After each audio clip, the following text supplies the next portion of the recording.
Welcome to the story. Don't forget to like, subscribe, and support me. It had been a few days since the news of the first gamma-muted creature disappearing hit the internet, and the panic was already spreading. People whispered about shadowy organizations, secret government projects, and vengeful scientists. Bruce Banner, better known to the world as the Hulk, had been keeping a low profile, but this was no longer something he could ignore. He was next, and he knew it. It was the feeling in the air, the subtle surveillance he felt, the quiet hum of technology following him, tracking him. Someone was out there, waiting. Peter Parker, on the other hand, was having a relatively normal day. As normal as one could get for a young man balancing life as a college student, photographer, and of course, Spider-Man. He'd heard about the disappearances too, but it hadn't been something on his radar until a message from Banner came through. "They were coming for me, Pete. I need to lay low, but I'll reach out when I can." That was all the message said. It was cryptic, unsettling, and ominous, like the calm before a storm. For Bruce, keeping calm was a necessity. It was a tightrope he walked every day, trying to keep the Hulk at bay, trying not to lose control. So he went into hiding, hoping to avoid whatever force was hunting down gamma-mutated creatures. The last thing the world needed was for the Hulk to be unleashed in the middle of New York City. That night, Peter lay in bed, staring at the ceiling, the weight of Banner, cell message, lingering in his mind. Who could be targeting someone as powerful as the Hulk? And more importantly, what did they want? As Spider-Man, he had fought his fair share of criminals. But this felt different. Whoever was behind this was smart, methodical. They knew how to operate in the shadows, and that meant Spider-Man would have to be one step ahead. 2 days later, while swinging through the city, Peter felt a familiar tingle in the back of his neck, a warning. His spider sense kicked in hard, directing his attention to the skies above. That sigh when he saw it, a sleek, black aircraft hovering ominously above the city skyline, its presence almost predatory. It wasn't T-Shield nor any government aircraft he recognized. Suddenly, his phone buzzed again. Another message from Banner. But this time, it wasn't a tiny call for help. It was a distress signal. Bruce was under attack. Peter's heart raced as he swung toward the outskirts of the city where Banner had been hiding. The safe house was a remote location shielded by dense trees and rock formation. It was a place where Bruce could hide out and avoid detection, but now it was being ripped apart. The aircraft hovered above the area, and from his vantage point, Peter could see flashes of green, the Hulk battling against something. By the time he reached the scene, it was chaos. Massive trees were uprooted, the ground torn apart, and in the middle of it all was the Hulk roaring in rage as he fought against a figure clad in sleek, black armor. The figure was smaller but fast, moving with surgical precision, using advanced technology that seemed to weaken the Hulk with every blow. Peter watched in horror as the figure deployed a strange weapon, something that emitted a faint bluish light. It wasn't just any weapon. It was designed to contain gamma energy. In seconds, the Hulk-sized, powerful roars were reduced to grunts of pain as the weapon latched onto him, forming a glowing net that constricted his movement. No, Peter whispered to himself. He needed to act fast. But before he could swing into action, the figure turned. It was the first time Peter got a good look at the man. He was tall, imposing with an air of confidence that sent chills down Peter's spine. The helmet covering his face revealed nothing, but the emblem on his chest, a stylized H, was enough to tell Peter exactly who this was. The Hulk Hunter. Spider-Man leaped into action, webbing toward the scene as the Hulk was dragged down, his body trembling under the force of the containment field. The Hulk Hunter saw Peter coming and reacted with startling speed, tossing a device into the air that emitted a disorienting wave of energy. Peter's spider sense flared, warning him of the danger, but it was too late. The wave hit him, sending him crashing to the ground in a daze. By the time he recovered, the Hulk Hunter was gone, so was Bruce.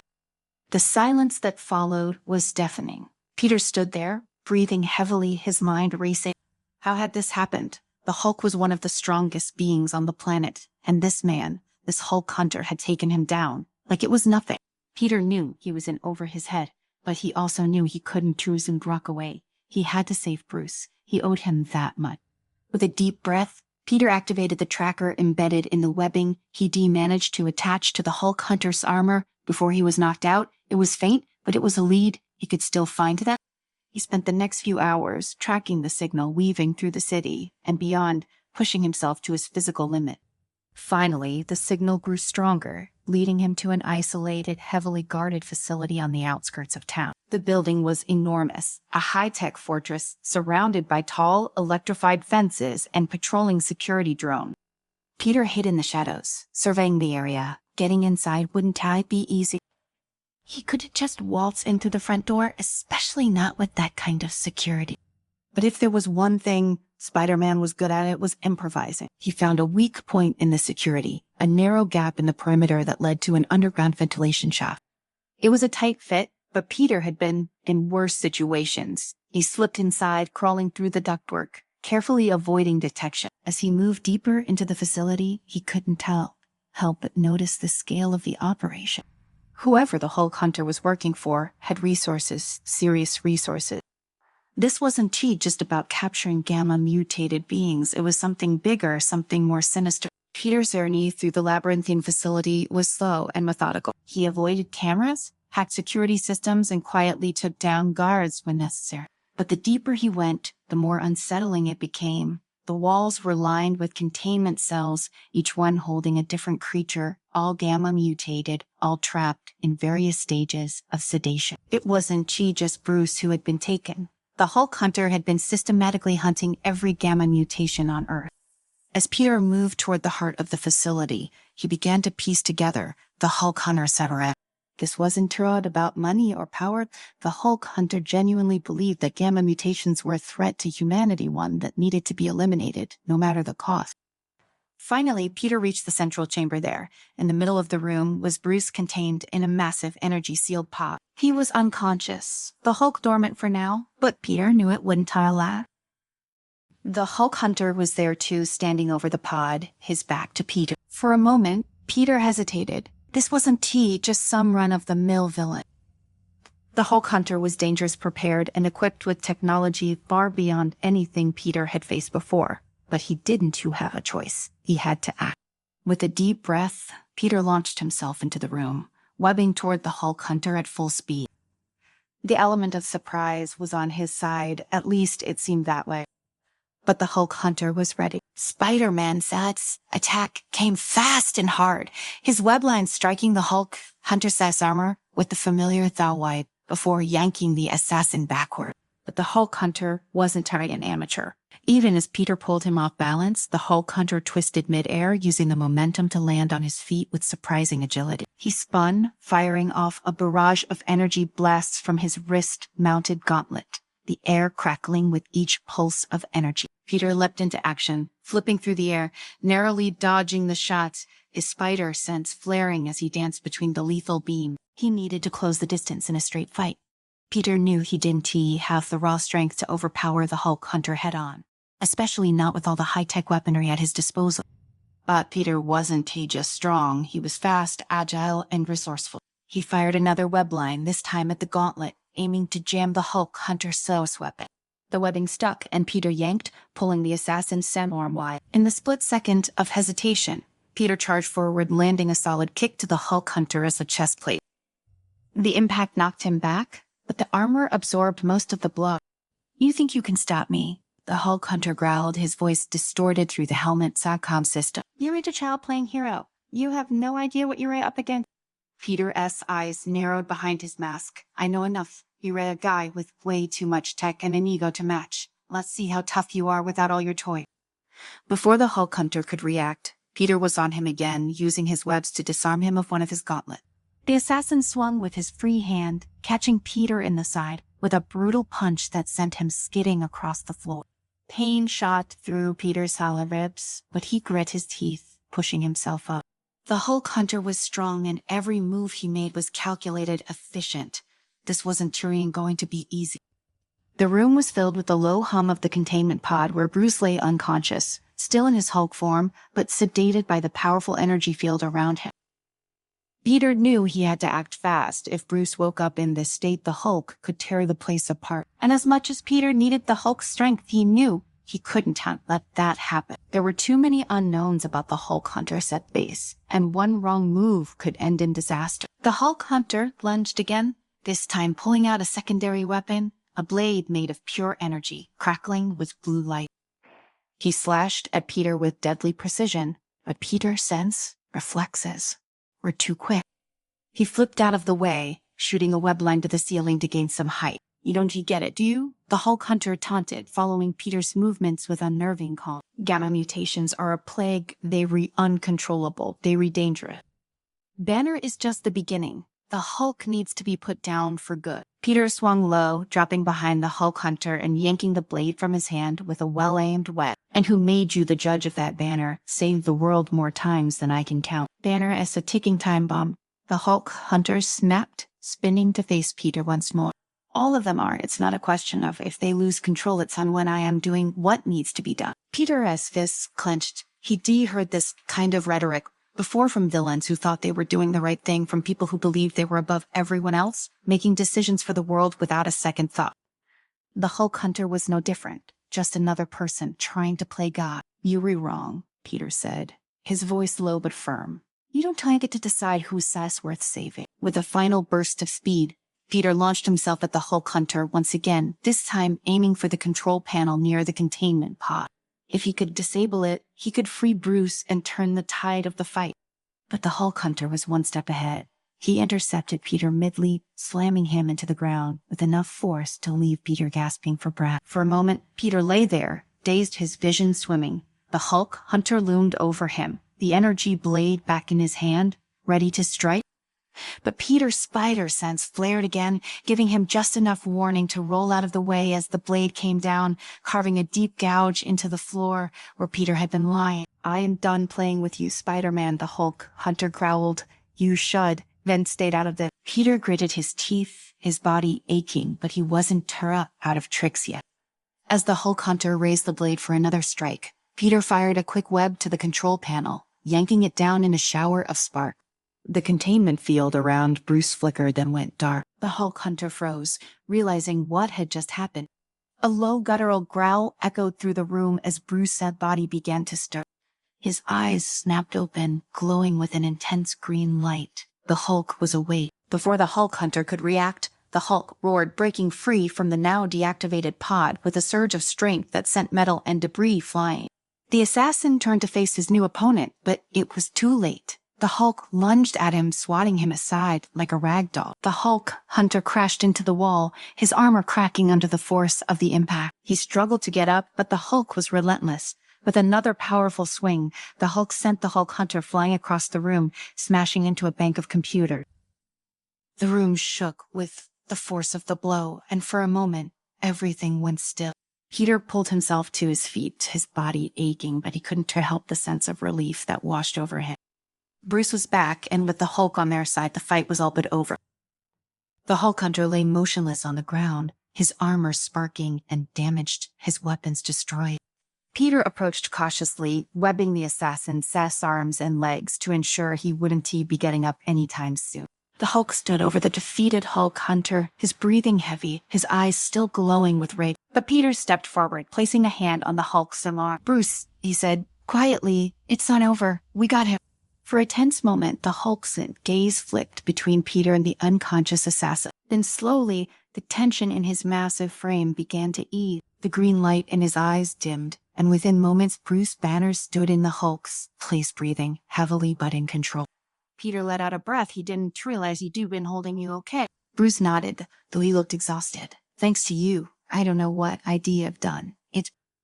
You don't have to do this alone," Peter interrupted, offering a reassuring smile. "You never have to." Together they turned to the Hulk Hunter, who remained unconscious on the ground, his armor sparking and broken. Whoever he was, his mission to hunt down gamma mutations had ended here. But as Peter stared down at the fallen assassin, he couldn't shake the feeling that this wasn't the last they see of him or others like him. "Come on," Peter said, glancing at Bruce. "Let's get out of here before this place comes down." Bruce nodded, and together they made their way out of the facility, leaving the Hulk Hunter and his high-tech operation in ruin. Welcome to the story. Don't forget to like, subscribe, and support me. It was a typical New York night. The city pulsed with energy, neon lights, flashing horns, honking, and the sounds of life reverberating in the streets below. Peter Parker swung between skyscrapers, the cool wind rushing past his mask. This was routine now, a familiar rhythm of web slinging, a few sarcastic quips, and stopping the occasional mugger or car thief. But tonight something felt different. The air seemed thicker, more charged with tension though. Peter couldn't quite place what. As he landed gracefully on the rooftop of an old brick building, his spider sense buzzed, sending a faint warning through his nerve. He squinted into the distance and saw something unusual. Bruce Banner, the man who sometimes turned into a green rage monster, was involved in a brawl down below. From the look of things, he wasn't having an easy time. Several thugs, armed and aggressive, surrounded Bruce, their leader barking orders. "This just keeps getting weirder," Peter muttered under his breath. His spider sense prickled again, but he ignored it for now, launching a web toward the nearest building and diving headfirst into the chaos. As he swung into the scene, Peter's loud voice cut through the commotion. "Hey guys, didn't your mothers teach you not to pick on people smaller than you, especially when they sometimes turn into, well, you know, the Hulk?" Bruce shot Peter a brief, tired glance. He was struggling to keep control, his hands shaking with barely suppressed anger. Peter saw a rival had only complicated things. One of the thugs noticed Spider-Man's entrance and growled at him, "Get Banner out of here now." Before Peter could react, one of the thugs smashed a container on the ground near Bruce's feet. The vial shattered, and a few drops of a glowing greenish liquid splattered across the pavement. Peter's spider sense blared to life just as some of the liquid landed on his exposed wrist. "Oh well, man. What say?" Peter grumbled, glancing at the faint green smear on his skin. He swiped at it with his glove, but it had already absorbed into his body. Bruce's eyes widened in horror as he realized what had happened. "Peter, no."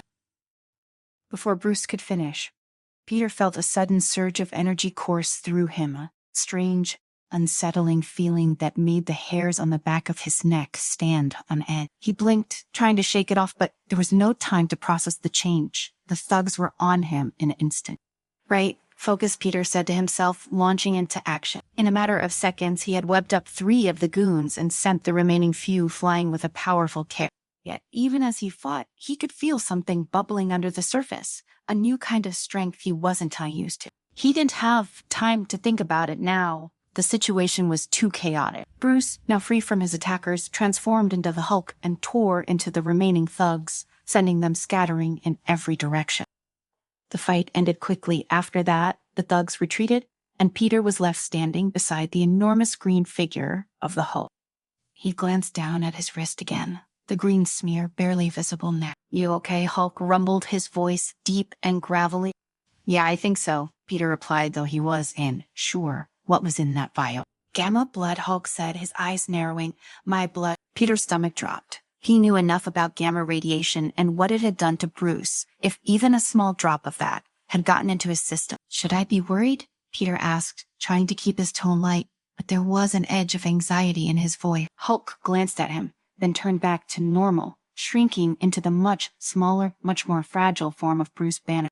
"I don't know yet, but you need to get checked out fast. We don't know how your body will react to it." Peter nodded. "Right, I'll head home, keep an eye on things. If anything weird happens, I'll let you know." Bruce gave him a grim nod before disappearing into the shadows of the city. Peter lingered for a moment longer, staring at the spot where the vial had shattered. Something told him that tonight's cell events were just the beginning. Over the next few days, Peter noticed small, subtle changes. It started with his strength. Sure, he'd always been strong, being Spider-Man kind of required that, but this was different. On his morning patrol, he swung from a crane, and when he tried to pull himself up, the metal beam bent under his grip like it was made of plastic. Whoop. His enhanced strength wasn't the only thing. His mood was shifting too. Normally, Peter had a pretty easygoing temperament. He cracked jokes mid-fight, found humor in almost everything, and rarely let things get under his skin. But lately, the smallest things irritated him. If he missed a swing or misjudged a jump, anger would bubble up in his chest, hot and heavy like a volcano waiting to explode. One evening, while trying to save a cat from a tree, Peter's frustration got the better of him. He clenched his fists so tightly that the tree branch he was perched on cracked under the pressure. The cat meowed and darted away, but Peter barely noticed. His heart was pounding, his breath quickening, and all he could think about was how badly he wanted to punch something, anything. That night, Peter sat in front of his mirror, staring at his reflection. His body looked the same, lean, fit, normal, but he could feel the difference beneath the surface. His muscles felt like they were constantly tensed, ready to spring into action, and there was an undeniable pressure building in his chest. It was like his entire body was teetering on the edge of something dangerous. He needed help. There was only one person who could understand what he was going through. Finding Bruce wasn't easy. He had gone underground after their last encounter, probably trying to avoid both the authorities and the criminals still hunting him. After a few days of searching, Peter finally tracked him down to a hidden lab on the outskirts of the city. It was small, nondescript, the kind of place you'd only find if you were looking for it. Bruce opened the door cautiously, his eyes widening when he saw Peter. "You shouldn't be here." "I think I should," Peter replied, stepping inside. He was trying to keep his voice steady, but the unease was clear. "Something's happening to me, Bruce. I am getting stronger, faster, but I am also getting angrier. I don't feel like myself." Bruce's expression tightened. He motioned for Peter to sit down and started running some quick tests, drawing a sample of Peter's blood and analyzing it on a nearby computer. "You have been exposed to gamma radiation," Bruce said after a few tense minutes. "It's altering your physiology." "No kidding," Peter muttered, rubbing the back of his neck. "But it's not just that," Bruce continued. "Your DNA was already changed because of the spider bite. The gamma radiation is interacting with that in ways I've never seen before." Peter sighed, leaning back in his chair. "So what does that mean? Am I going to turn into a big green range monster like you?" Bruce's expression darkened. "If we don't figure this out, it's possible. Your emotional control is slipping. Peter, gamma radiation affects the brain as much as the body. It amplifies emotions, especially anger and aggression. You are strong, but if you can't control it." Peter swallowed hard. He had always prided himself on keeping his cool, but lately that had been getting harder and harder. The idea of losing control, of hurting someone, sent a chill down his spine. "What do we do?" he asked, his voice quieter now. "I'm working on a solution," Bruce said, tapping at his computer, "but it's going to take time." Time was the one thing Peter didn't have. The days that followed were a blur of barely contained rage and constant fights with criminals and himself. Every time he suited up as Spider-Man, he felt the familiar rush of adrenaline, but it was sharper now, edged with something dangerous. His punches were stronger, his swings faster, but his temper was a live wire, ready to snap at any moment. The breaking point came one evening during a routine patrol. Peter had been chasing down a car full of armed robbers, and as usual, he made quick work of stopping the vehicle with a well-placed web. But when the driver tried to fight back, something in Peter snapped. Peter's fist connected with the driver's jaw harder than he intended. The man's head snapped back, and Peter felt a disturbing satisfaction in the crunch of bone. Normally, Peter pulled his punches. He had to. His spider strength was dangerous enough on its own, and he always fought with restraint. But tonight, the gamma-enhanced power coursing through his veins had pushed him past that careful control. The anger that had been simmering beneath the surface erupted, and for a split second, Peter didn't care about holding back. The driver slumped to the ground, unconscious. Peter's breath came fast and heavy, his fists still clenched, his muscles taut. It took him a moment to realize what he'd done. His heart pounded in his ears as he stared down at the man. He wasn't dead, but he was hurt, badly hurt. Peter staggered back, the anger evaporating, replaced by a flood of guilt. He pressed a trembling hand to his face, feeling the mask's fabric against his skin. This wasn't him. He didn't fight like this. He didn't lose control like that. He glanced around, but thankfully no one had seen the moment. The other criminals had long since fled, and the streets were quiet. Peter felt a wave of nausea rise in his throat. He had to get out of here, away from the scene, away from what he'd done. Without another word, he shot a web and swung up into the sky, disappearing into the night. When he finally made it back to his apartment, Peter collapsed onto his bed, still in his suit, his mind racing. He couldn't keep this up. He'd almost killed that man. If Bruce was right, if the gamma radiation was making him more like the Hulk, then it was only a matter of time before he hurt someone, really hurt someone. He needed a solution, and he needed it now. Bruce was back at work. The next morning, his lab cluttered with notes and samples, gamma readings spiking across the screen. Peter had been pushing himself to the edge, testing his strength, his limits, but today he came to Bruce Sen Lab feeling defeated. "You don't look good," Bruce said as Peter walked in. Peter let out a humorless laugh. "Yeah, no kidding, this gamma thing, it's getting worse. Last night, he stopped himself, unable to finish the sentence. The memory of the man he had hurt gnawed at him, eating away at his resolve. Bruce turned from his work and studied Peter carefully. "You can't keep going like this, Peter. You need to stay away from situations that will push you over the edge. The more you fight, the more the gamma is going to take over." Peter ran his hands through his hair, pacing the length of the room. "And what am I supposed to do? Just stop being Spider-Man, stop helping people? I can sit back while the city falls apart." Bruce sighed, rubbing his temples. "I know how you feel, but right now you are a danger to yourself and to others."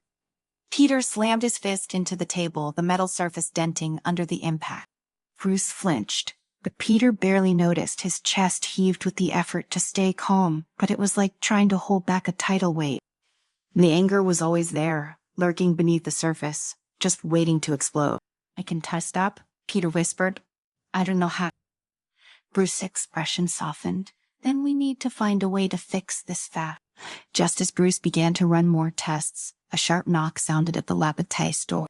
Peter and Bruce both tensed. Bruce gestured for Peter to get out of sight, but before he could move, the door was kicked open and several armed men stormed in.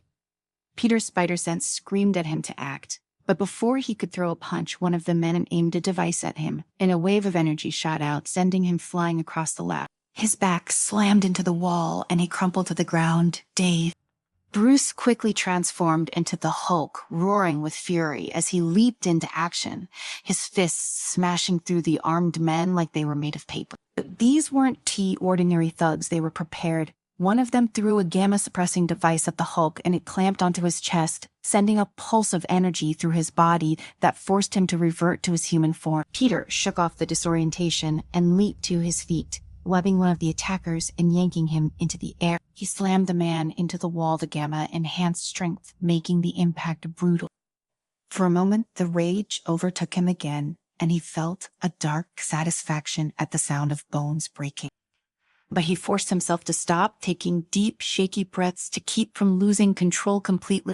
One of the attackers stepped forward, revealing a familiar face, Dr. Conrad Zemo, the man behind the criminal organization that had been after Bruce's blood for a month. "Spider-Man," Zemo said, with a sneer, "I see the gamma has taken hold of you as well. How fortunate for me." Peter's eyes narrowed behind his mask. "You are going to regret showing your face here, Zemo." Zemo chuckled darkly. "I don't think so. I already have what I came for." Before Peter could respond, Zemo activated a remote control and the device on Bruce's chest began to hum louder. Bruce's face contorted in pain as the energy from the device kept him from transforming back into the Hulk. Peter's anger flared, the heat of it rising in his chest. He wanted to rip Zemo apart for what he was doing to Bruce, but he knew that if he gave in to the rage, he might not stop. "You are not getting away with this," Peter growled, his voice low and dangerous. Zemo smiled, calm and collected. "Oh, but I already have." With a swift movement, Zemo tossed a small vial into the air, and Peter's heart sank. It was a sample of his own blood gamma infused, just like Bruce. Zemo had gotten exactly what he wanted. He caught the vial and gave Peter a mocking salute before turning and disappearing through the door with his men. Peter darted forward, but it was too late. Zemo was gone, and Bruce was barely conscious, the device still pulsing on his chest. Peter ripped the device off Bruce, and the older man gasped, his body convulsing as he fought to regain control. But Peter's whole mind was elsewhere. Zemo had Peter's blood, his blood, enhanced with gamma radiation. The implications were horrifying. Zemo could create an army of gamma-powered super soldiers, or worse, weaponize the blood and sell it to the highest bidder. Bruce finally sat up, his face pale but his mind sharp. "Zemo is going to use your blood to replicate the Hulk's end of power. We can't let that happen." Peter nodded, already thinking of their next move. "We need to find him and destroy that blood before he does something catastrophic." Bruce pushed himself to his feet, still weak from the device. "There's only one place Zemo could go to synthesize the gamma. A lab in the old industrial district. It's highly secured, but if we were going to stop him, That's our best chance. The industrial district was a sprawling, decrepit part of the city filled with abandoned factories and forgotten warehouses. The perfect place for a criminal like Zemo to hide. Peter and Bruce arrived under the cover of night, both on edge, knowing they were about to face something far worse than a few armed thugs. As they approached the lab, Peter's spider sense buzzed incessantly, warning him of danger. He could feel the tension in the air, the weight of what was about to happen pressing down on him like a physical force. Inside, Zemo's men were waiting, but these weren't just ordinary mercenaries anymore. They had been injected with a prototype gamma serum, their bodies rippling with unstable power. Their eyes glowed with the same eerie, green light that Peter had seen in his own reflection too many times lately. Peter didn't wait for them to strike first. He launched himself into the fray, his web shooters firing rapidly as he swung between the gamma-enhanced soldier. His fists connected with brutal force, the gamma in his system making him stronger than ever before. But every time he struck, he could feel the rage building, creeping closer to the surface. Behind him, Bruce transformed into the Hulk once again, his roar shaking the walls of the factory. The Hulk tore through the soldiers like they were nothing, but even he was struggling against the sheer number of them. Peter landed a heavy blow on one soldier, sending him crashing into the ground with a sickening thud. But before he could catch his breath, another was on him, slamming him into the wall with enough force to crack the concrete. The fight was brutal, and the longer it went on, the harder it became for Peter to keep control. He could feel the anger, the gamma-fueled power surging through him, urging him to let go, to give in to the Hulk-like rage that simmered just beneath the surface. But he couldn't talk, not when so much was at stake. With a final surge of willpower, Peter launched himself at Zemo, who had been watching the chaos from the shadows. He tackled the man to the ground, webbing his arms to the floor. Welcome to the story. Don't forget to like, subscribe, and support me. The quiet hum of machines filled the sterile air of the lab, occasionally interrupted by the distant sounds of New York City bustle. Bruce Banner sat at his workstation, eyes scanning the data on his screen, his hands occasionally tapping commands into the keyboard. It had been months since the Hulk had been unleashed, and for the first time in years, Bruce felt like he had some semblance of control. The Avengers were scattered off, handling threats in other parts of the world, and Bruce had taken the time to focus on himself, both as a scientist and a man living with a monster inside him. The world didn't know peace for long, though. It never did. Banner, we've got a potential incident. The voice of Tony Stark crackled through the communicator on the desk. Bruce didn't hear, just dark as abrupt messages. What is it this time? Minor explosion in Queens could be nothing, but the energy readings are weird. You might want to check it out. Bruce sighed, standing up and stretching his legs. Weird is it? Weird as in gamma. We were talking Hulk-level gamma, stay sharp, big guy. Bruce frowned. That wasn't a good sign. Gamma radiation was his signature, and anything unusual on that front usually spelled trouble. It had been months since he had last transformed, but it was always there, lurking beneath the surface, waiting for a moment to escape. He grabbed a small device from his desk and pocketed it. Trilla, check it out. Bruce left the lab and made his way outside, blending into the crowd. He had a sense of foreboding as he walked through the city street. It wasn't often he got these calls from Tony, especially about something so close to home. If it really was gamma radiation, something was very wrong. As he approached the source of the disturbance, the streets became emptier. Smoke drifted into the sky, and the smell of burning metal and debris filled his nostril. A few steps later, the scene unfolded before him. A building had collapsed, reduced to rubble, and in the middle of it all was a massive crater. Standing near the edge of the crater, looking just as confused as Bruce felt, was Spider-Man. The red and blue spandex-clad figure turned his head, noticing Bruce's approach. Dr. Banner, I didn't expect you to come in person. Peter Parker, Sir's voice still boyish despite his years of being a superhero, came from beneath the mask. Tony said something about gamma readings, Bruce said, scanning the area. His eyes landed on the twisted, molten wreckage that could have once been some sort of machine. Any idea what caused this? No clue, Peter said, hopping down into the crater with an acrobatic flip. I was just doing my friendly neighborhood thing when, boom, this happened. Thought it was a gas line at first, but, it doesn't feel like a gas line. Bruce nodded, his mind already analyzing the situation. He pulled out the small device from his pocket, a portable gamma detector, and turned it on. The screen flickered for a moment before lighting up in bright red. "Oh, that's not good," Bruce muttered. "What's not good?" Peter asked, hopping up beside him. "Gamma levels are off the charts. Something here," he pointed to the wreckage, "was powered by gamma radiation." Peter scratched his head, "But isn't that, your thing?" "Yeah, it is," Bruce said, frowning deeper, "but this doesn't feel right. This is different." Suddenly, Bruce felt a sharp pain in his chest. It started small, a dull ache, but quickly grew into something more. His vision blurred, and his legs felt weak. He stumbled, clutching his side, and fell to one knee. "Whoa!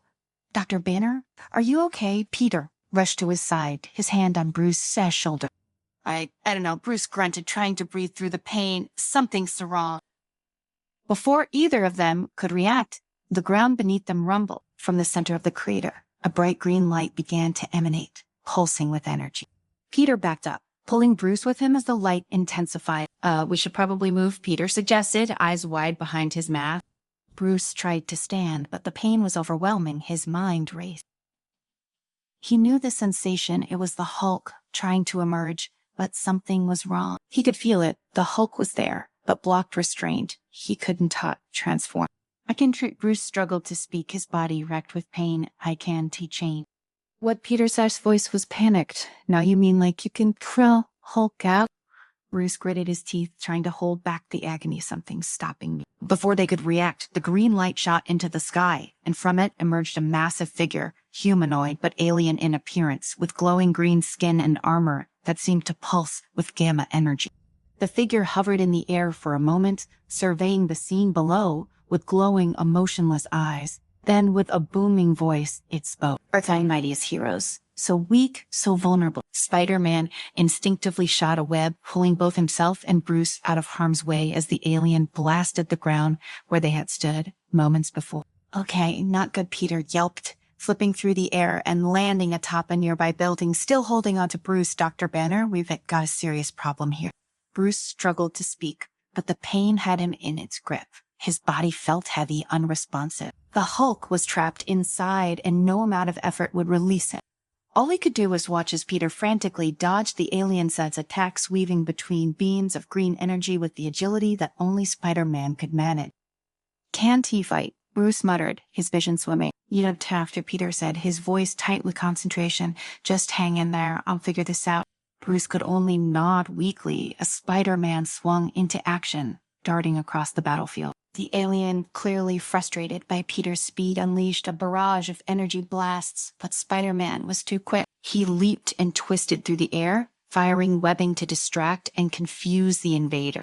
But it was clear to Bruce that this was a fight Peter couldn't win alone. With every passing second, Bruce felt the world slipping away. The pain in his chest intensified and his heart pounded erratically. He could feel the gamma radiation swirling around him, but it was out of his control. His body was failing him.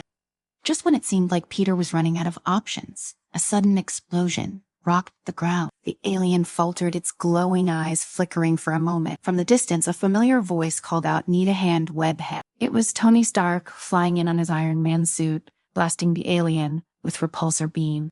The alien staggered, but didn't fall, instead turning its attention to the new threat. "About time," Peter shouted, flipping to safety as Tony engaged the alien in a high-speed aerial battle.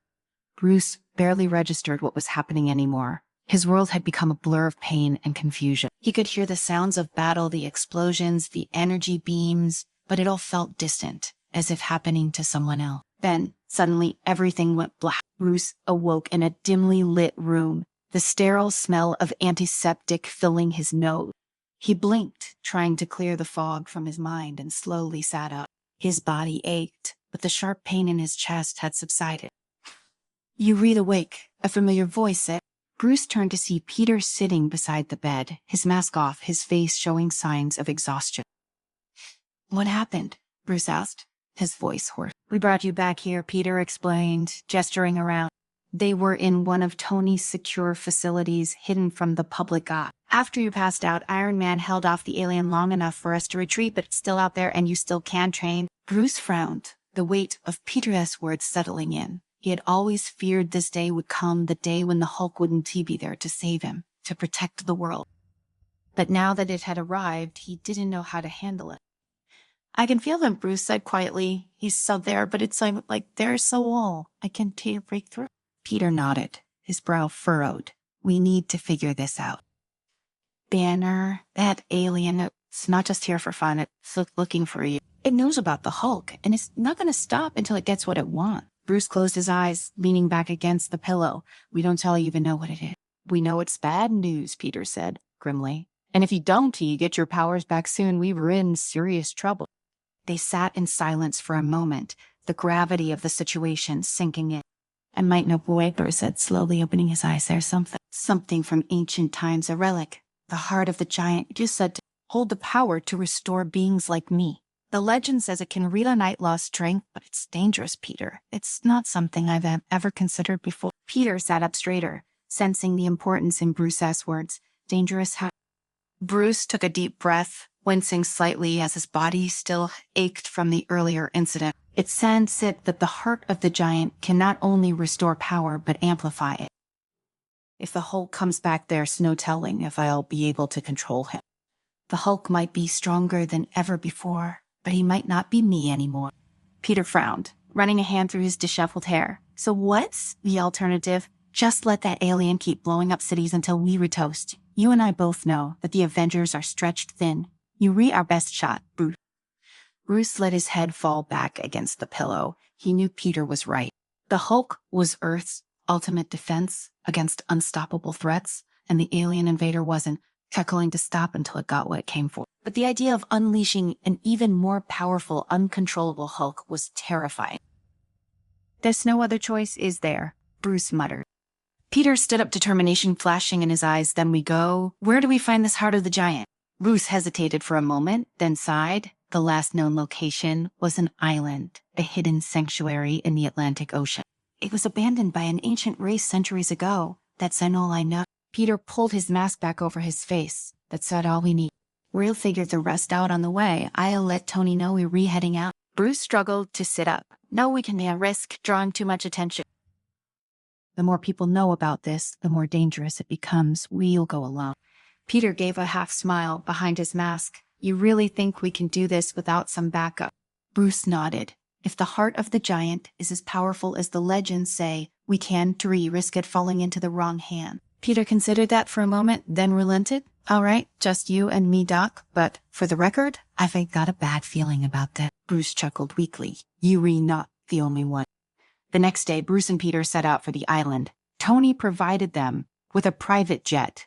No questions asked, but he made it clear he wasn't happy about being left in the dark. Bruce didn't blame him, but the fewer people involved, the better. As they approached the coordinates Bruce had gathered from old records and myths, the island came into view, shrouded in myth. It was eerie, no signs of life, just a massive landmass rising out of the ocean, jagged cliffs and dense forests making up its landscape.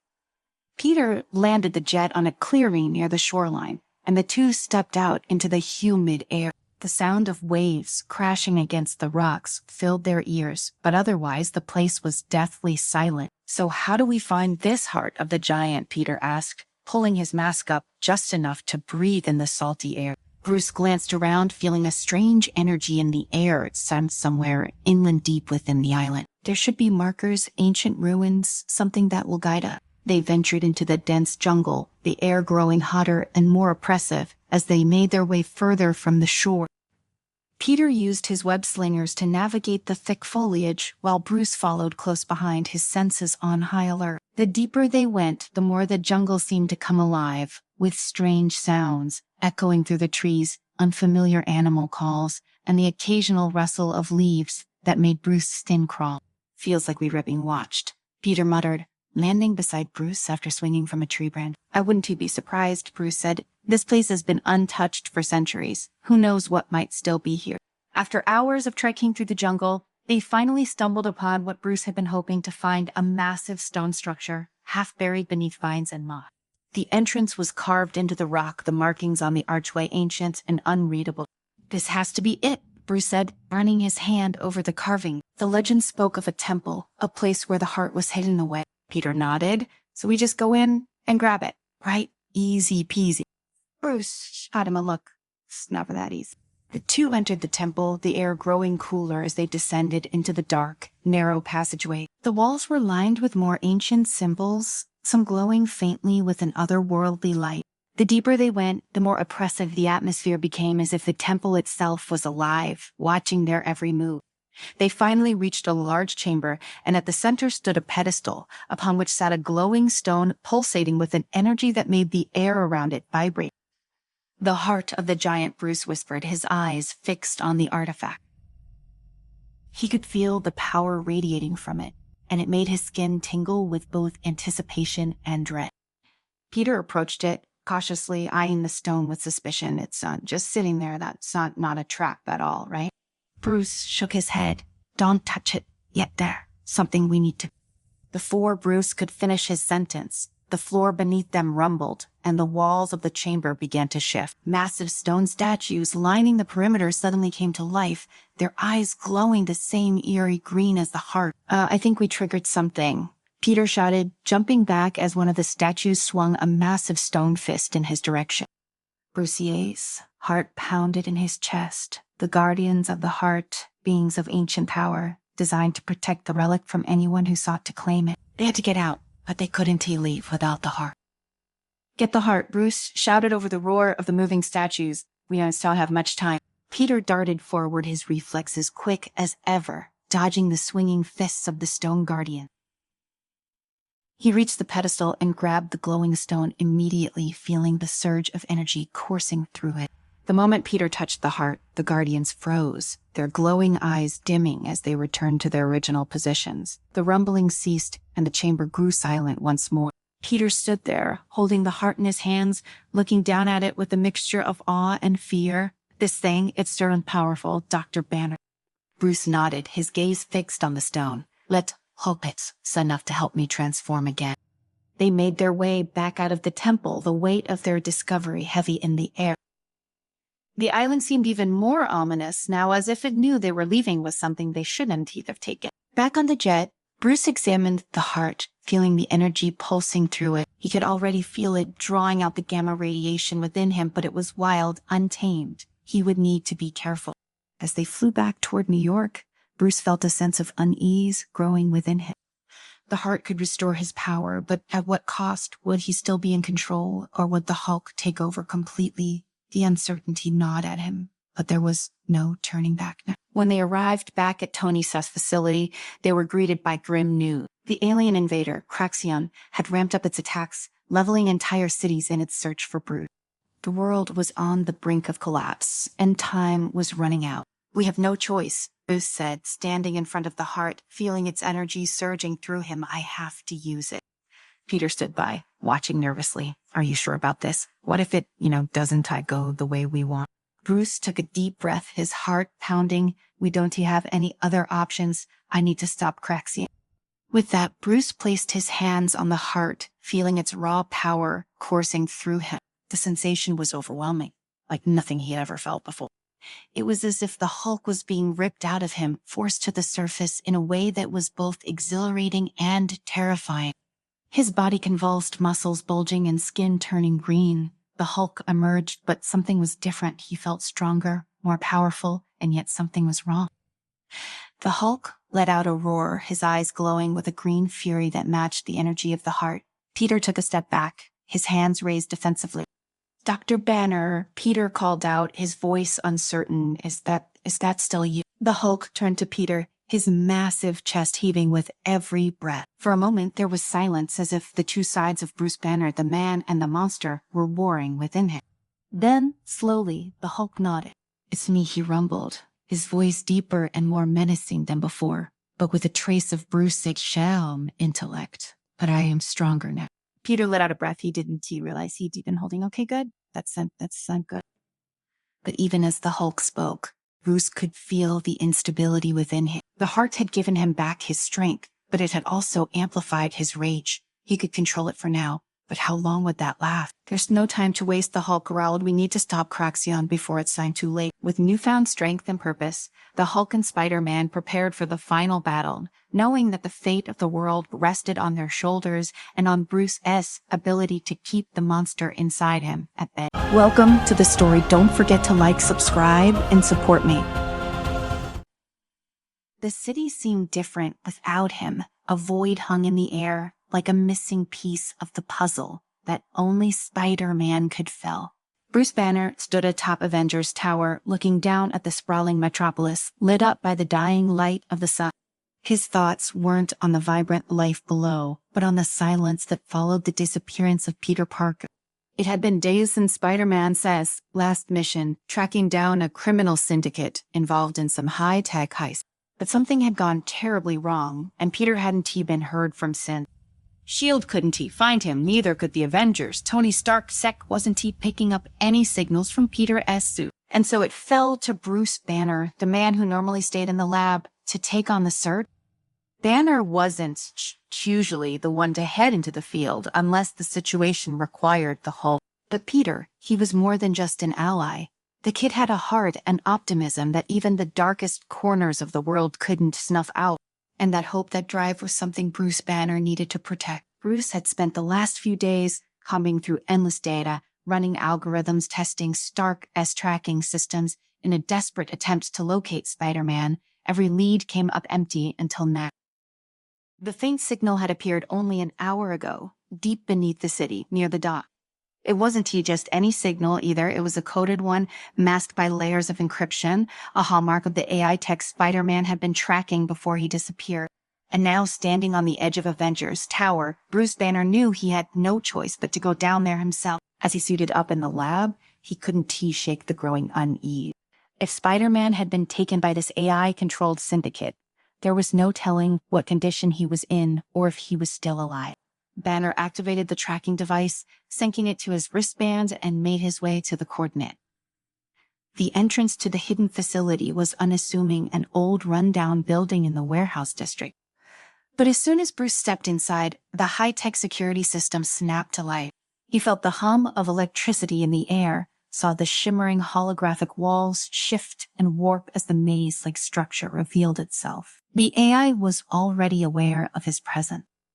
Great, he muttered under his breath, feeling the ever-present pulse of the Hulk in his veins, urging him to smash through the walls and tear the place apart. But this wasn't just about brute strength. Bruce knew that. As he stepped deeper into the maze, the walls shifted, closing off paths, rerouting him, forcing him to rely on more than just his strength. The AI's voice, cold and calculated, echoed through the corridor. "You will not find him," it taunted. "This system adapts. It learned." Banner's eyes narrowed. He was no stranger to evolving systems. Hell, he de-studied them. But this one, it was different. It had been designed not only to defend, but to learn from its enemies, to adapt to their weaknesses, and now it was playing a game with him.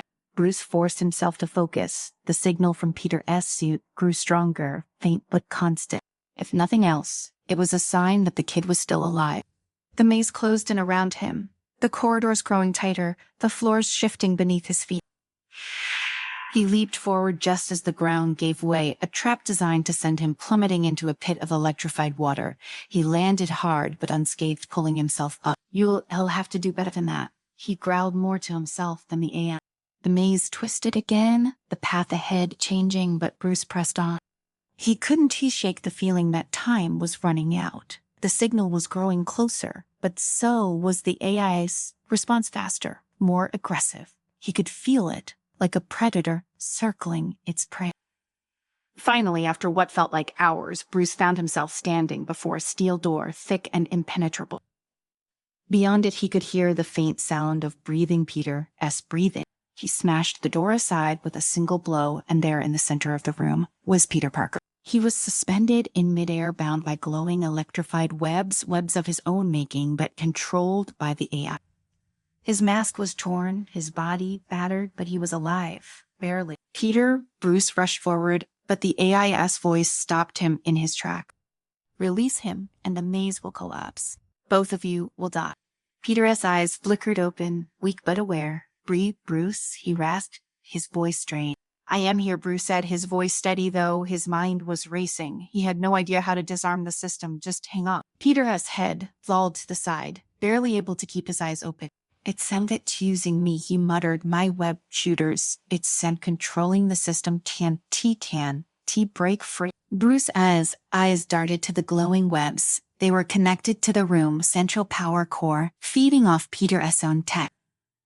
The AI wasn't just holding him captive, it was using him as part of its defense system. Bruce let out a breath, knowing what had to be done. Peter, I am gonna get you out of here. And as know the AI, it'll trap us both. Bruce's expression hardened. Not if I have anything to say about it.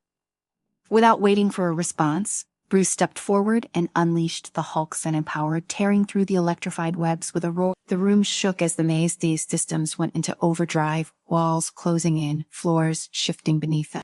But Bruce didn't tear. He grabbed Peter, pulling him free of the trap, and slung him over his shoulder.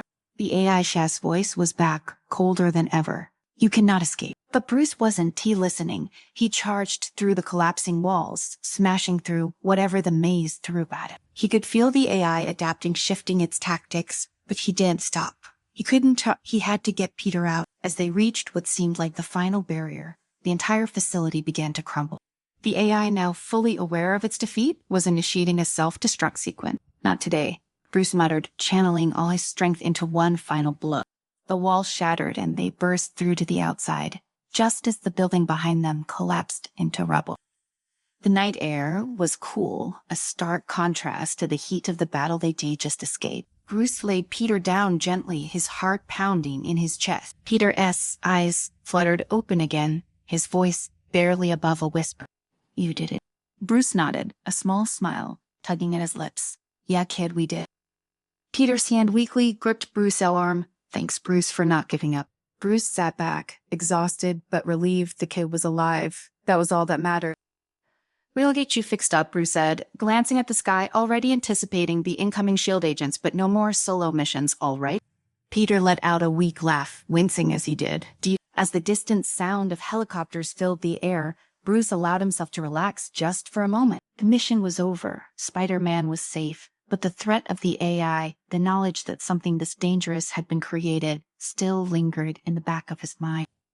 They had won this battle, but the war against evolving artificial intelligence was far from over. Bruce stayed by Peter's side as the SHIELD agents descended from their helicopters, the faint whirring of rotors cutting through the stillness of the night. Peter was conscious, but barely holding on, his breathing ragged, his body showing signs of the physical and mental strain he had endured in the AI's labyrinth. Bruce knew that the mission had been a success, but there was something unsettling about the silence that followed the chaos. It wasn't just the fact that they had barely made it out alive.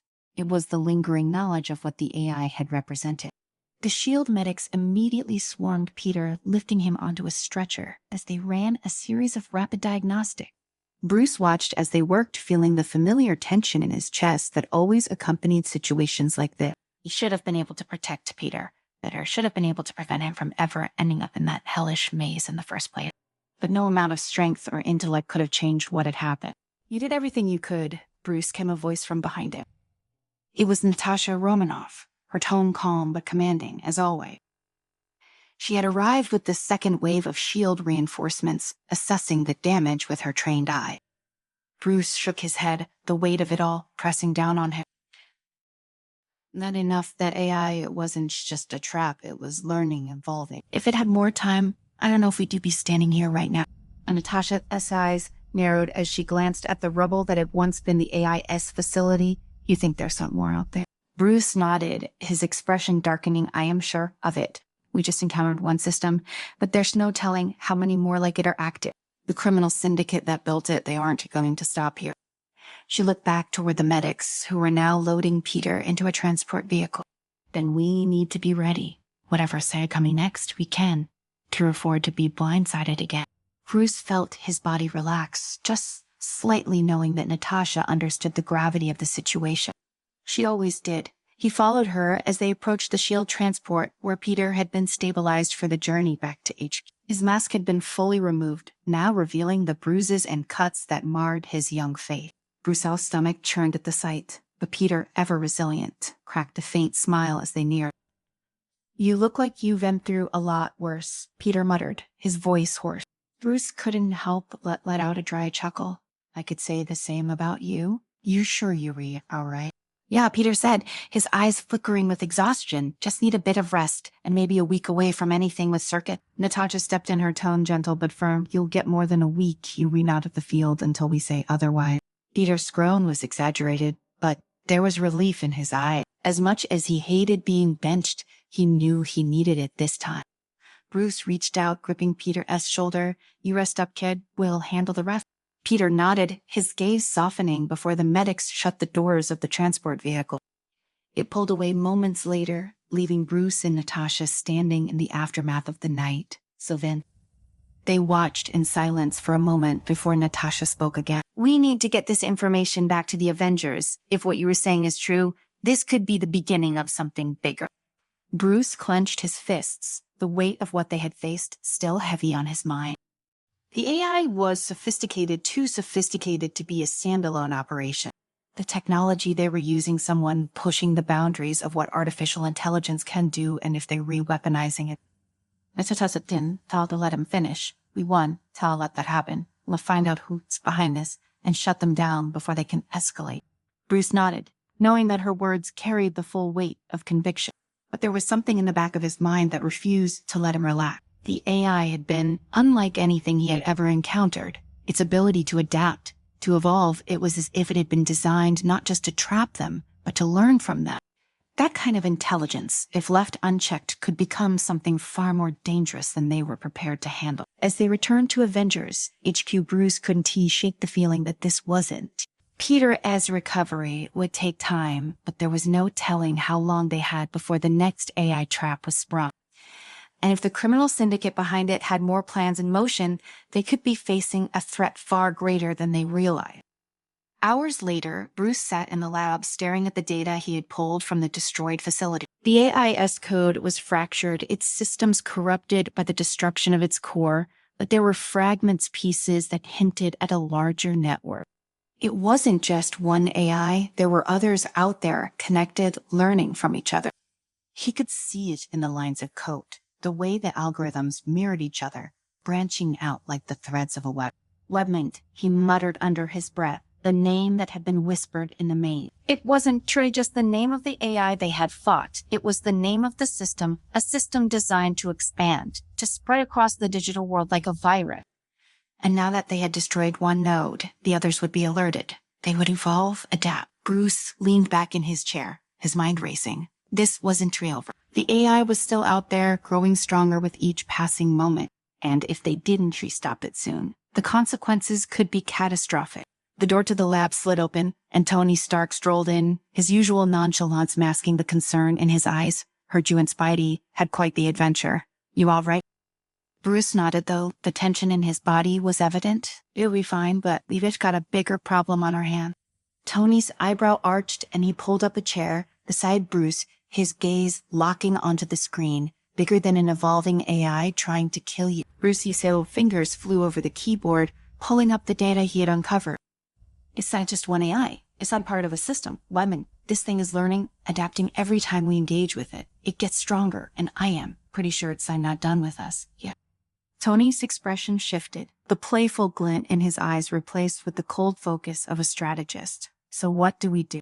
Bruce stared at the lines of code, his mind racing through the possibility. "We need to find the source. Whoever behind this, whoever created Women to read the key. If we can shut them down, we can stop this before it spreads any further." Tony leaned back, crossing his arms. "All right, I'll get S.H.I.E.L.D. on it, see if we can dig up anything on the syndicate. In the meantime, you should get some rest too. You've been running yourself ragged since this whole thing started." Bruce let out a sigh, knowing Tony was right, but rest was the last thing on his mind. "I'll rest when we've stopped it there. It's no telling how fast this thing is evolving. We might not have much time." Tony gave him a sympathetic look, but there was no arguing with Bruce when he was in this state. "All right, big guy, just burn yourself out before the real fight starts." As Tony left the lab, Bruce returned to his work, the weight of the situation pressing down on him. He had seen what Women was capable of, and he knew that they were only scratching the surface of what it could become. But with Peter out of commission and the rest of the Avengers scattered across different missions, the burden of stopping this threat fell on his shoulders. He could feel the Hulk stirring within him, sensing the growing danger, the need to protect those he cared about. But Bruce knew that this fight wouldn't just be about strength. It would take every ounce of his intellect, his strategic mind to outthink the AI that was learning with every second. And as the night stretched on, Bruce Banner vowed to find a way to stop Women before it was too late. Welcome to the story. Don't forget to like, subscribe, and support me. In the heart of New Horizon, a sprawling metropolis full of glistening skyscrapers and dark alleyways, something dark had taken root beneath the surface. Bruce Banner felt the familiar thrum of unease settle in his gut as he surveyed the city from a rooftop. His Geiger counter ticked softly, a reminder that the reason he was here was far more dangerous than any simple urban crime. There was gamma radiation in the air, subtle but unmistakable. Bruce had been tracking the spike in radiation for weeks, his search bringing him closer to New Horizon. But this wasn't just about gamma. Reports of strange incidents, people exhibiting unusual strength, agility, and violent tendencies had surfaced in the past month. The stories pointed to something beyond ordinary criminal activity, something linked to his past. If he could stop it before it spiraled out of control, maybe he could prevent another tragedy. His eyes narrowed, scanning the city. Somewhere down there, a new weapon was being born. Unbeknownst to him, Peter Parker, New Horizon, a friendly neighborhood Spider-Man, was swinging through the same streets with a growing sense of dread. He'd have felt something was wrong, terribly wrong. He'd noticed the changes in the city before anyone else, the unusual uptick in crime, the strange behavior of some of its citizens. People were disappearing. Others were reappearing with powers far too similar to his own. Except they weren't acting like heroes, they were lashing out, causing chaos. Peter had been following a lead for days, and it had taken him to a rundown section of the city. His web line snapped tight as he perched on a streetlight, watching a group of thugs loading crates into an armored truck. They weren't your average street-level criminals. These guys were professionals outfitted with high-tech gear and moving like soldiers. Peter's spider sense tingled, and his eyes locked on a single man in a dark suit overseeing the operation. Looks like Hydra Fang is up to something again, Peter muttered under his breath. Hydra Fang, the name sent a chill down his spine. He'd heard whispers of the organization, an elusive crime syndicate involved in everything from arms dealing to genetic experimentation. If they were involved, whatever was happening in New Horizon was far worse than he'd thought. As Peter silently approached, intent on getting closer, his spider sense flared to life. He flipped backward just as a massive figure barreled out from the shadows, slamming into the spot where he'd been standing. Peter's eyes widened. The man in front of him was no ordinary thug. His muscles bulged unnaturally beneath his skin, and his eyes gleamed with an unholy mixture of rage and madness. It's new, quipped, launching a web line to a nearby wall and yanking himself out of reach. The man snarled, charging again with frightening speed. Peter barely dodged, feeling the wind from the brute swing. This guy was faster than he looked, and far too strong. Okay, buddy, let's see what you've got. Free Peter taunted, launching himself at the man with a barrage of kicks and punches, trying to wear him down. But every hit only seemed to make the guy angrier, and Peter quickly realized he wasn't dealing with someone who could be knocked out easily. The fight dragged on, with Peter struggling to outmaneuver the enhanced thug. As the man closed in, Peter prepared to leap away again, but something grabbed him. An arm, green and massive, swooped down from above, yanking him out of harm's way and tossing the thug into the street with bone-shattering force. Peter turned in midair, eyes widening as he saw who had just saved him. Whoa, big guy, what are you doing here? The Hulk, Bruce Banner, or at least the less than peaceful side of him, had joined the fray. Hulk's massive form towered over the criminal who was struggling to get back on his feet. Without waiting for an answer, Hulk lunged, landing a punch that shook the street beneath them. The criminal crumpled, knocked unconscious with a single blow. Peter landed gracefully next to the Hulk, his usual banter on the tip of his tongue, but something about the situation made him pause. Hulk didn't usually show up in cities unless things were bad, really bad. Thanks, Peter offered hesitantly. Hulk grunted, turning away as his massive frame began to shrink. muscle fading into the leaner form of Bruce Banner. Peter's eyes widened again. He had never actually met Banner, but everyone knew who he was. Bruce caught his breath, wiping sweat from his brow. "You're welcome," he muttered, eyes flicking toward the now unconscious thug. "But I think we've already got a bigger problem than just this guy." Peter, still adjusting to the strangeness of the situation, blinked. "Yeah, no kidding. Who the heck are these guys?" "They were part of something called Hydrafang," Bruce said, his voice tight with controlled anger. "They found experimenting using gamma radiation and spider DNA. They remaking people like him." Peter stiffened. Spider DNA? His mind raced as he pieced together the information. These guys were creating superhumans like him, except without the responsibility or control. "So they were trying to create an army of Hulks and Spider-Men," Peter said, incredulous. "Something like that," Bruce replied. "But these enhancements aren't T-stable. They're returning people into monsters." Peter's expression darkened. "And we have to stop them." Bruce nodded, but his gaze was grim. "It's not going to be easy. Hydrafang's leader Victor Caden has deep pockets and plenty of resources. They've been working on this for a while. If we don't stop them soon, they'll spread this serum across the city and then beyond." Peter stared at the unconscious thug, the weight of the situation settling on his shoulders. "So, what's the plan, Doc?" Bruce frowned. "First, we need to find their main lab. That's where they were producing the serum. Destroy that, and we destroy their operation." Peter's spider sense tingled again, but this time it wasn't taut from danger. It was the sense of something much larger than just another street-level threat. Hydrafang wasn't just after money or power. They were after control over the very essence of what made someone superhuman. And if they succeeded, they'd unleash an unstoppable force on the world. "We need to move fast," Bruce added, his voice low before it scintillated. As the two unlikely allies disappeared into the shadows of New Horizon, the city continued to sleep, unaware of the storm brewing beneath its surface. The Hydrafang laboratory was deep beneath the city, hidden away in a forgotten industrial district that had long since been abandoned. Bruce and Peter had tracked the radiation signatures to the area, but getting inside wasn't going to be easy. The facility was heavily guarded, and every door, every wall was reinforced with high-tech security. Peter perched on a ledge, high above the street, his eyes scanning the perimeter. "I've got eyes on at least a dozen guards," he whispered into his communicator. "These guys are packing some serious heat."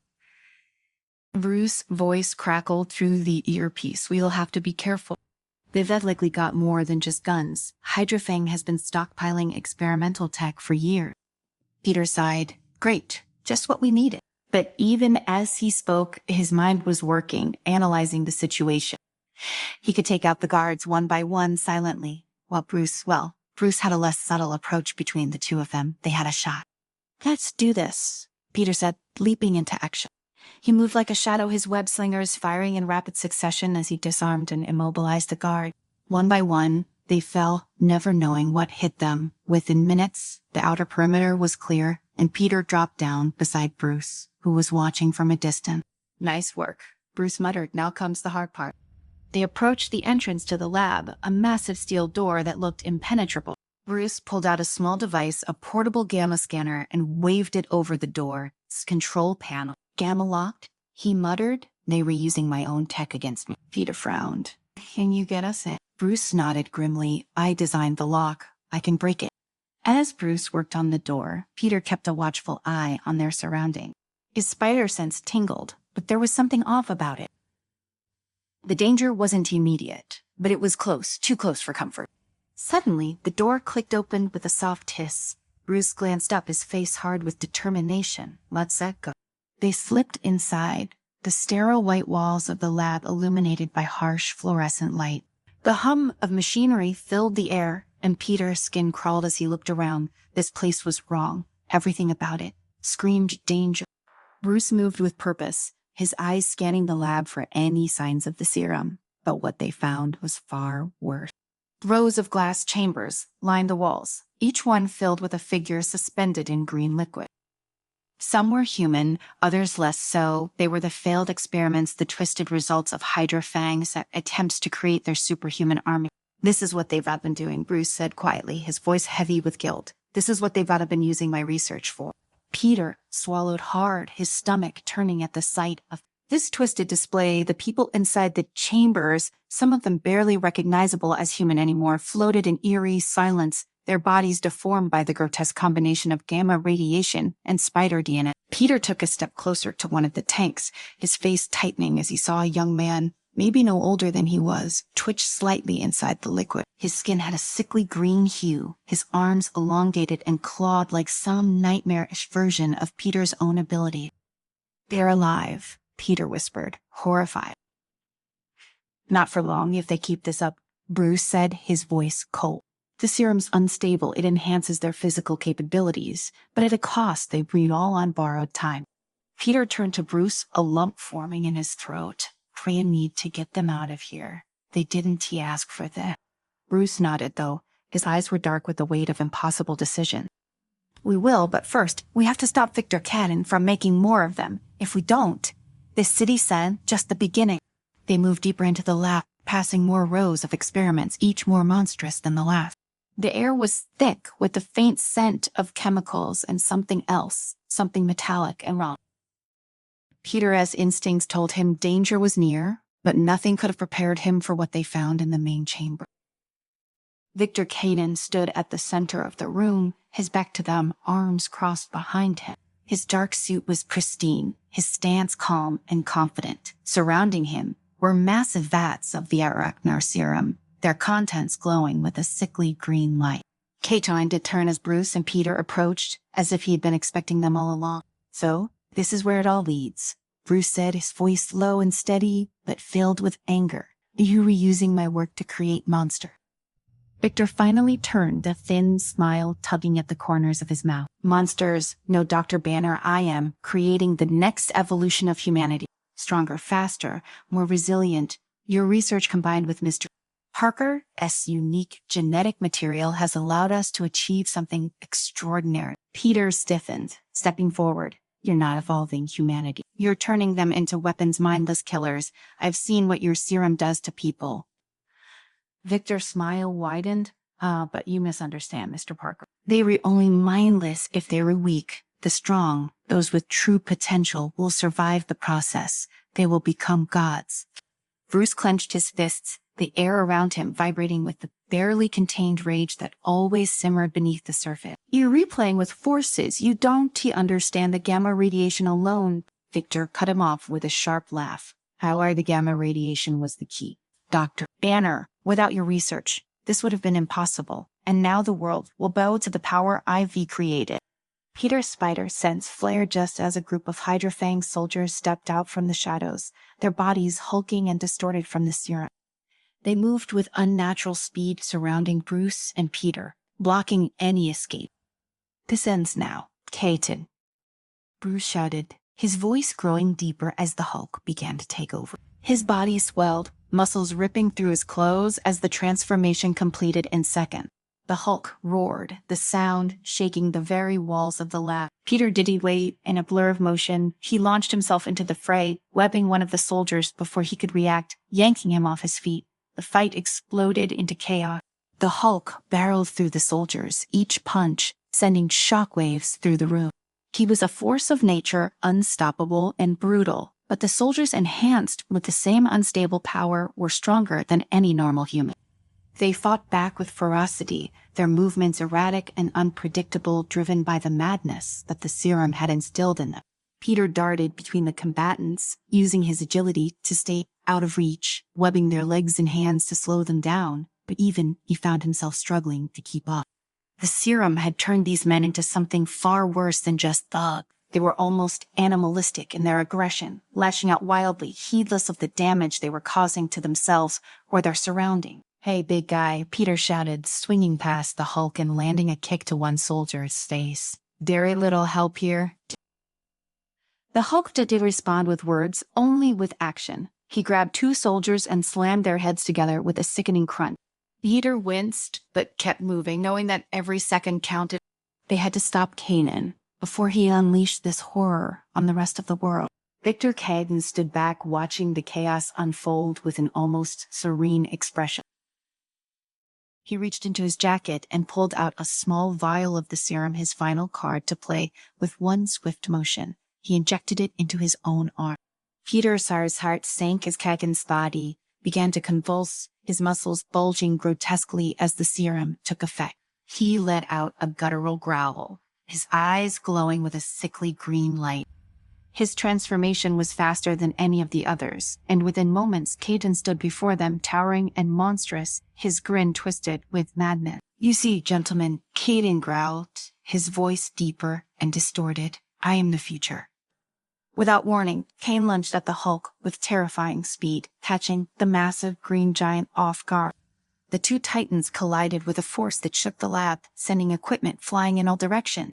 Peter barely had time to react before he was thrown to the ground by the shockwave. The fight between the Hulk and Katen was brutal, each blow sending shockwaves through the air. Kane, enhanced by the serum, was nearly as strong as the Hulk, and his newfound speed made him a formidable opponent. But the Hulk was relentless, every hit landing with the force of a freight train. Peter scrambled to his feet, his mind racing. He had to help, but there was no way he could go toe-to-toe with someone like Katen. Then his eyes fell on the vats of Arachinor serum, still standing untouched in the corner of the room. If they could destroy the serum, they could stop Kane's army from ever growing. But how? His eyes darted to the ceiling, and an idea formed. "Hulk, hold him off, pair," he shouted, launching himself upward with a web line. The Hulk responded with a roar, slamming Cajun into the ground with a thunderous punch. Peter swung to the top of the lab, using his webbing to attach to the supports holding the vats of serum in place. With a sharp tug, he ripped the supports free, sending the entire structure crashing down. The vats shattered on impact, spilling the glowing green liquid across the floor. Kaden roared, his monstrous form twisting in anger as he saw his plans falling apart. The serum spread like a flood, short-circuiting the equipment and causing sparks to fly. Alarms blared as the lab descended into chaos. Kaden, now blinded by fury, charged at the Hulk again. But this time, the Hulk was ready. With one final earth-shattering punch, the Hulk sent Kaden flying across the room, his body smashing into the far wall with a sickening crack. Kaden slumped to the ground, his monstrous form beginning to shrink as the serum in his system destabilized. His last words, choked with rage and regret, echoed through the lab. "Tarek, you will never win." Peter landed beside the Hulk, breathing hard as he surveyed the destruction. "Tarek, we did it." "Try," he said, half in disbelief. The Hulk, still in his monstrous form, looked down at Peter and gave a slow nod. The fight was over. Hydra Fang was finished. As the dust settled, Bruce began to return to his human form, his breaths ragged and tired. "It's not over yet," he said quietly. "We still have to clean up the mess." Peter nodded, knowing Bruce was right. The serum, the experiments, the people they had seen in the tanks, it was all still there, lingering like a dark shadow over everything they had fought for. But for now, they had stopped the worst of it. They had stopped Hydra Fang from unleashing their nightmare on the world. As they walked out of the ruined lab, the city of New Horizon lay before them, still and quiet in the night. It wasn't safe, not yet, but for the first time in a long while, Peter felt like they had made a difference. They had saved lives. They had stopped a catastrophe. And together, they had proved that even in the face of overwhelming power, the choice to do what was right would always matter more. Welcome to the story. Don't forget to like, subscribe, and support me. The city hummed with life. New York, as always, bustled with energy. People rushed along the sidewalks, hailing cabs, sipping coffee, and talking into their phones, blissfully unaware that the skyline was about to change forever. Somewhere deep within the heart of the city, in a heavily secured laboratory that no one knew existed, Bruce Banner worked feverishly. His hands moved over a series of complex instruments, sweat beading on his forehead as he attempted to control the invisible monster inside him. It had been months since his last transformation. The Avengers were scattered across the globe, each dealing with their own crises, and Banner had been left alone to wrestle with the demon within. The Hulk had always been an extension of his rage, a creature born from his anger, fear, and the dark corners of his mind. But Bruce had grown stronger over the years, more in control, or at least that's much what he wanted to believe. Recently, something had shifted.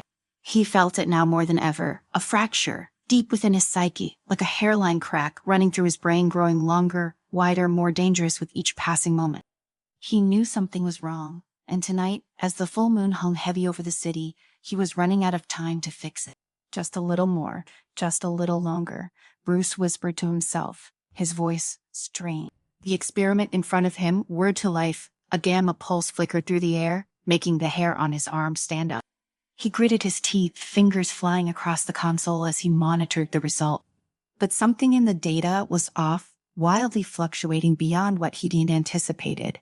His eyes widened, panic seeping into his chest. Suddenly, a searing pain shot through his skull. Bruce gasped, clutching his head, stumbling backward as the fracture in his mind broke wide open. His control was gone in an instant. His breath hitched, muscles expanding, skin stretching.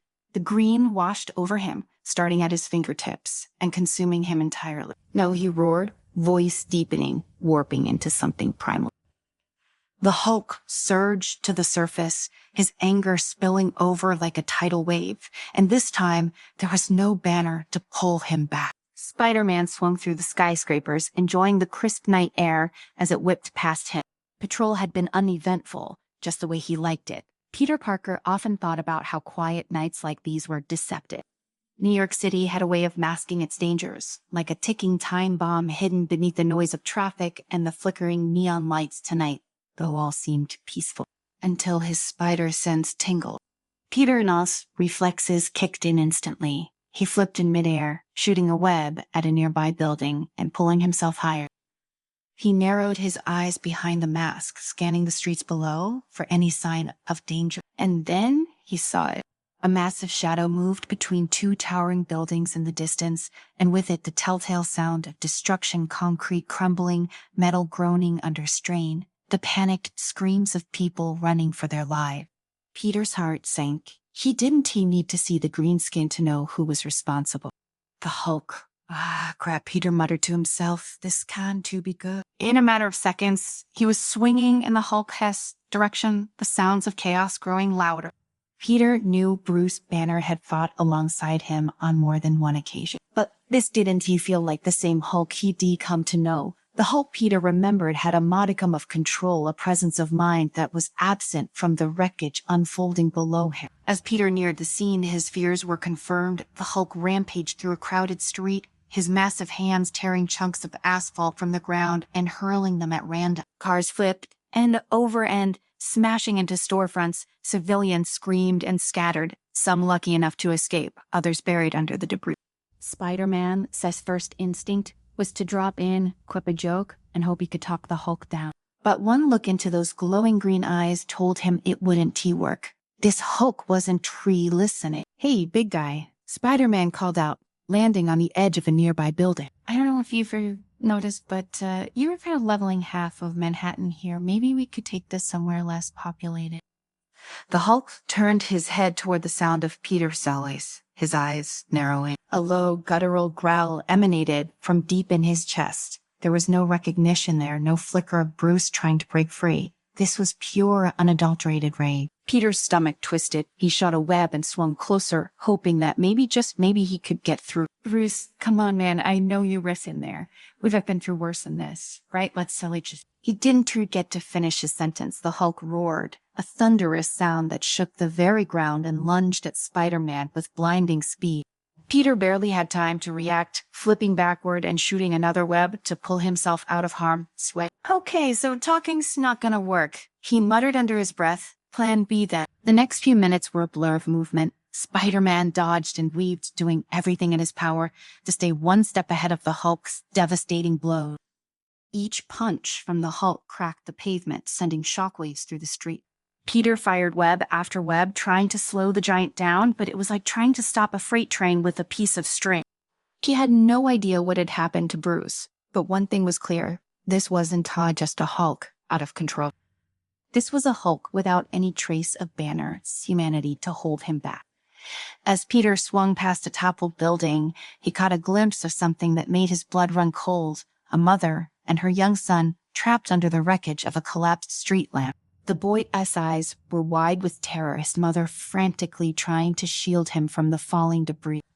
Spider-Man acted on instinct. He shot a web at the lamp, yanking it out of the way just as the Hulk charged past. The ground shook with every step the monster took, and Peter knew they didn't. have much time. He swooped down, grabbing the mother and her son, and pulled them to safety just as the Hulk's sun fist came crashing down where they had been. Peter's breath came fast, adrenaline surging through his veins.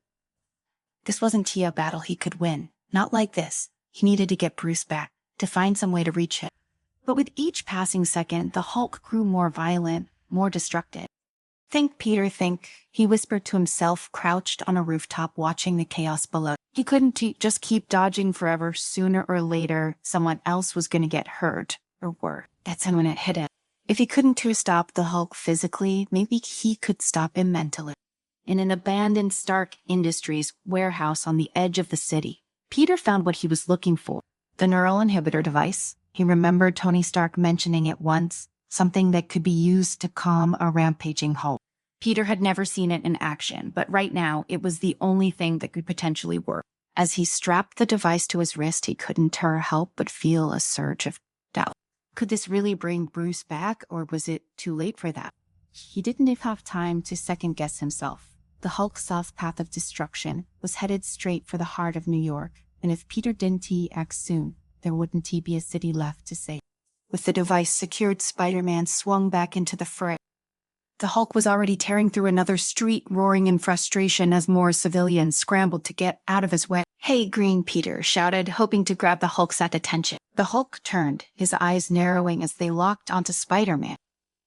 For a moment, Peter thought he saw something, just a flicker, a brief spark of recognition in those glowing green eyes, but then it was gone, replaced by the same blind fury.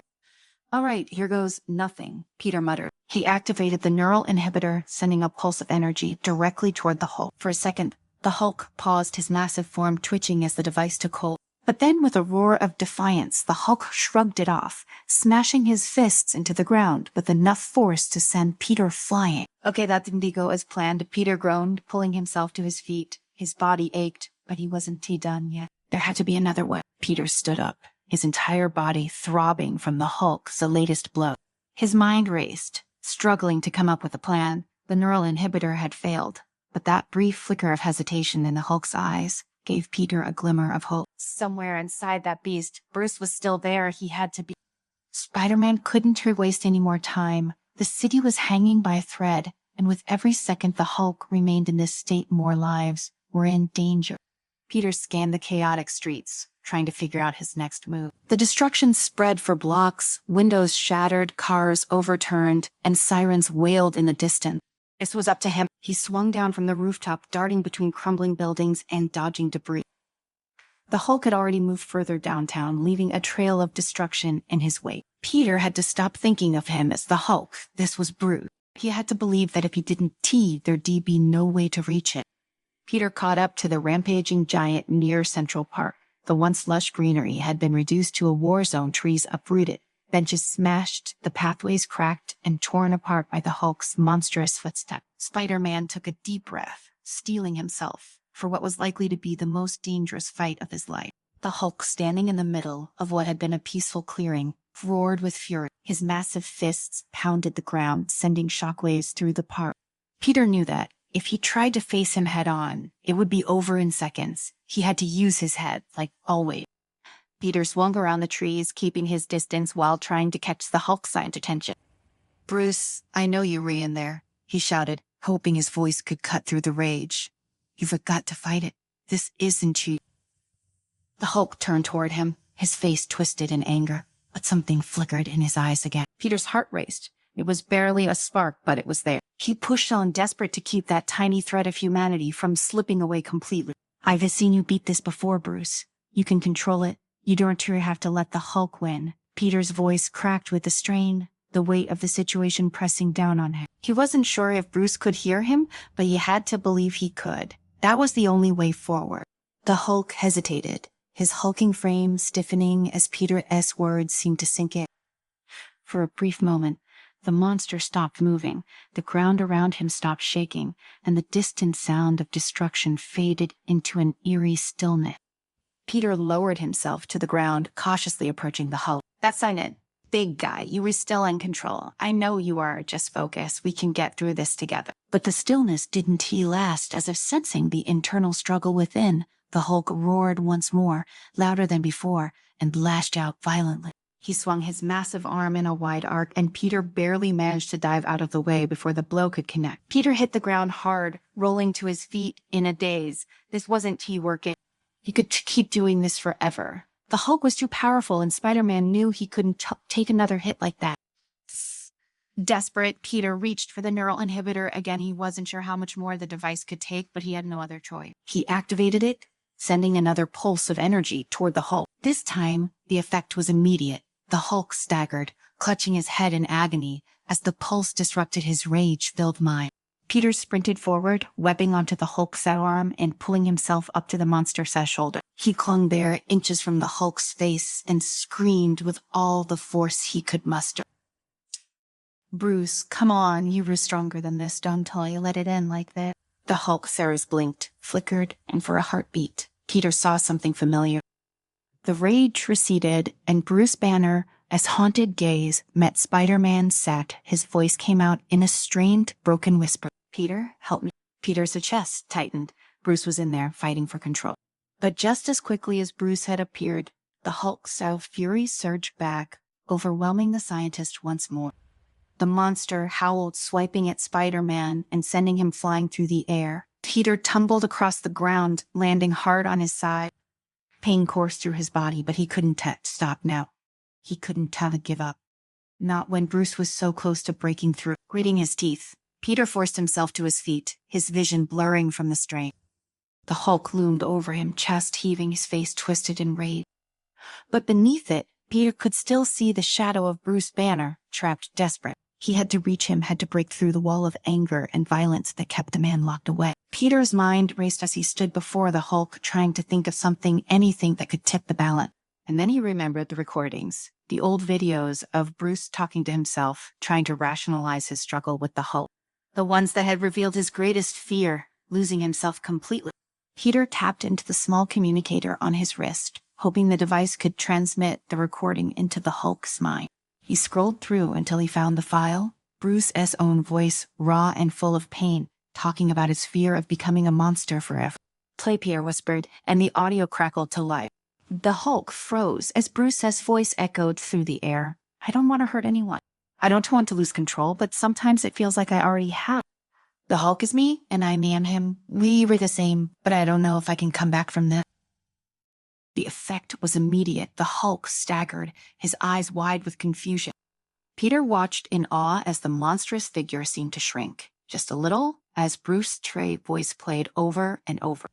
"I am afraid, so afraid. What if I lose control and there's nothing left of me? What if the Hulk is all that remains?" Peter didn't waste a second. He ran forward, closing the gap between himself and the Hulk, shouting over the recording.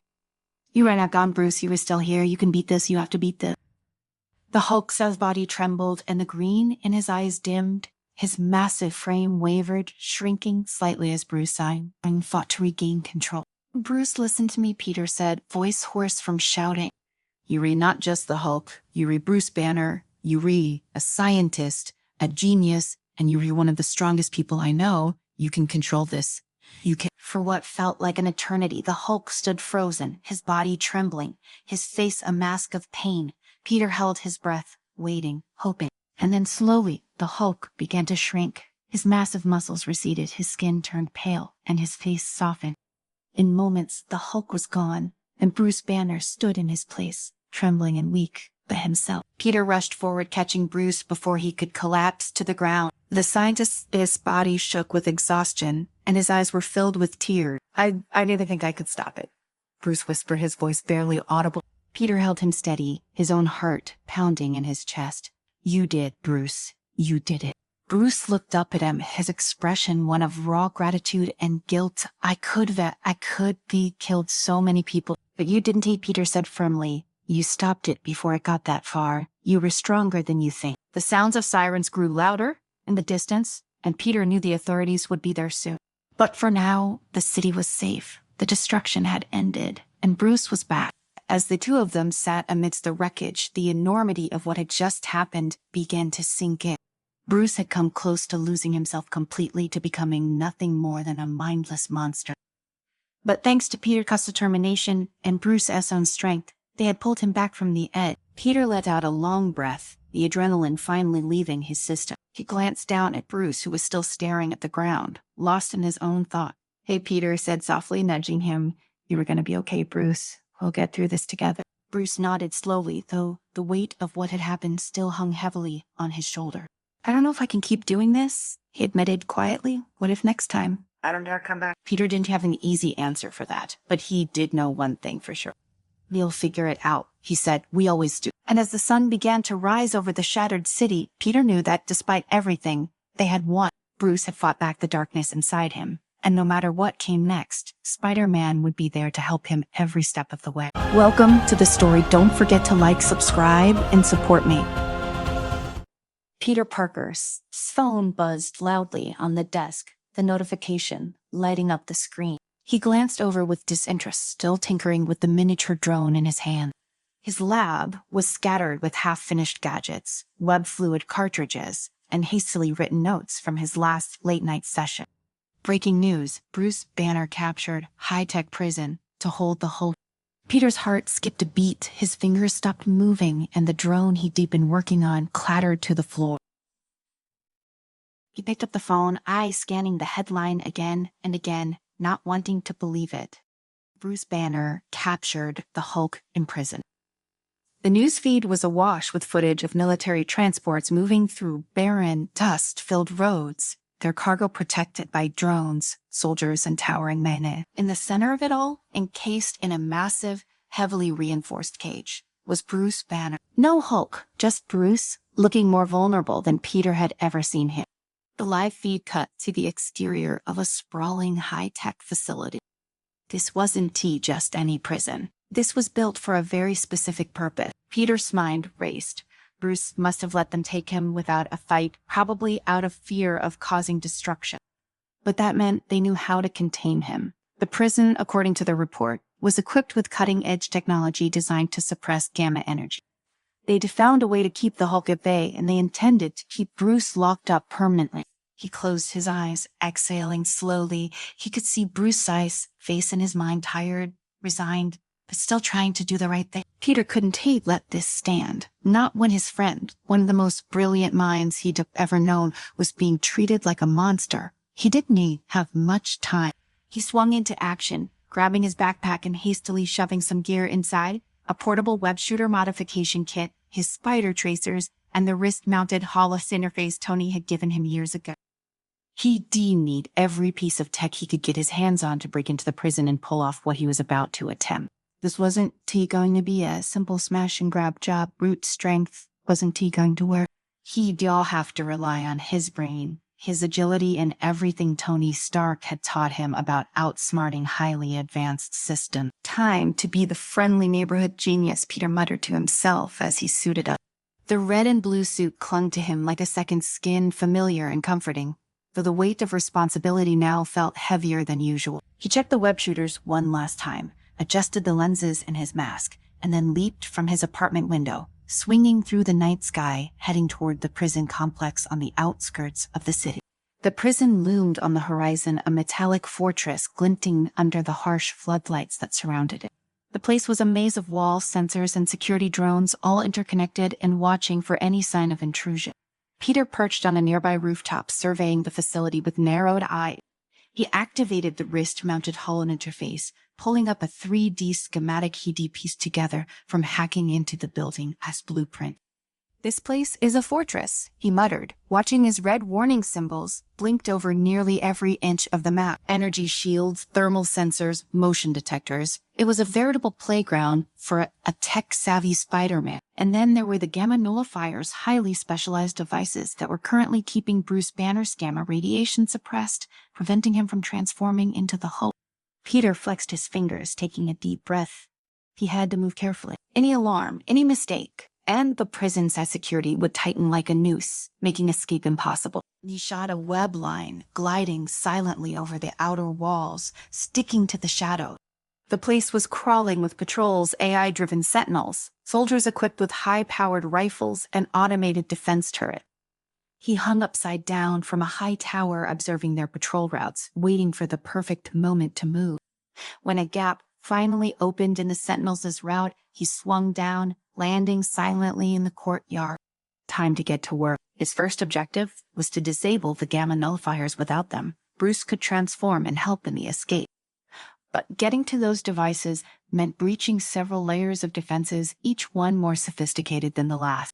Peter crept through the shadows, sticking to walls and ceilings to avoid detection. His enhanced senses were on high alert, every slight movement and sound amplified in his ear. He reached the first security station, a sleek console embedded into the wall. 2 guards stood nearby, their attention focused on their patrol route. "All right, boys, just look the other way," Peter whispered, shooting a small web tracer onto the back of the nearest guard's helmet. He tapped his wrist console, sending a small electrical pulse through the tracer. The guard stiffened, his movement slowing as the pulse interfered with his neural signal. The second guard turned to check on him, but before he could react, Peter was on him, knocking him out with a swift blow to the head.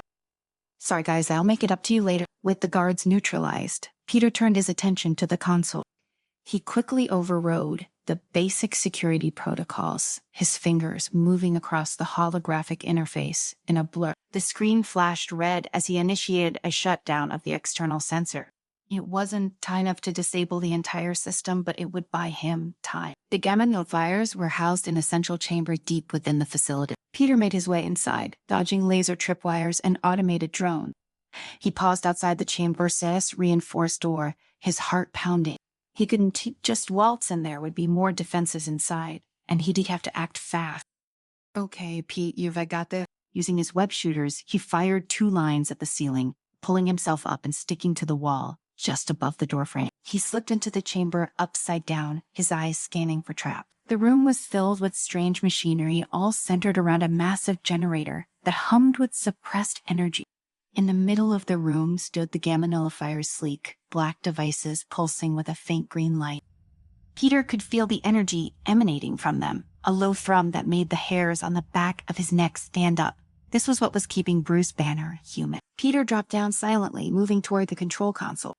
The nullifiers were linked to the entire prison cyber grid. He couldn't just shut them down without causing a massive alert. He needed to overload them, make it look like an accident, a system malfunction. But one wrong move, and the entire place would go into lockdown. His fingers flew across the console, bypassing security protocols and rerouting power from the main generator. A countdown appeared on the screen as the system began to overload. Peter stepped back, watching as the nullifiers flickered, the green glow dimming slightly. Just as he thought he was in the clear, the door behind him hissed open. "Spider-Man." Peter whirled around, coming face to face with a towering AI sentinel. Its red eyes glowed menacingly as it stepped into the room, its robotic limbs whirring with precision. "You are trespassing in a restricted area," the AI declared in a cold, metallic voice. "Surrender, now or face termination." "Yeah, that's not happening," Peter muttered, his body tensing.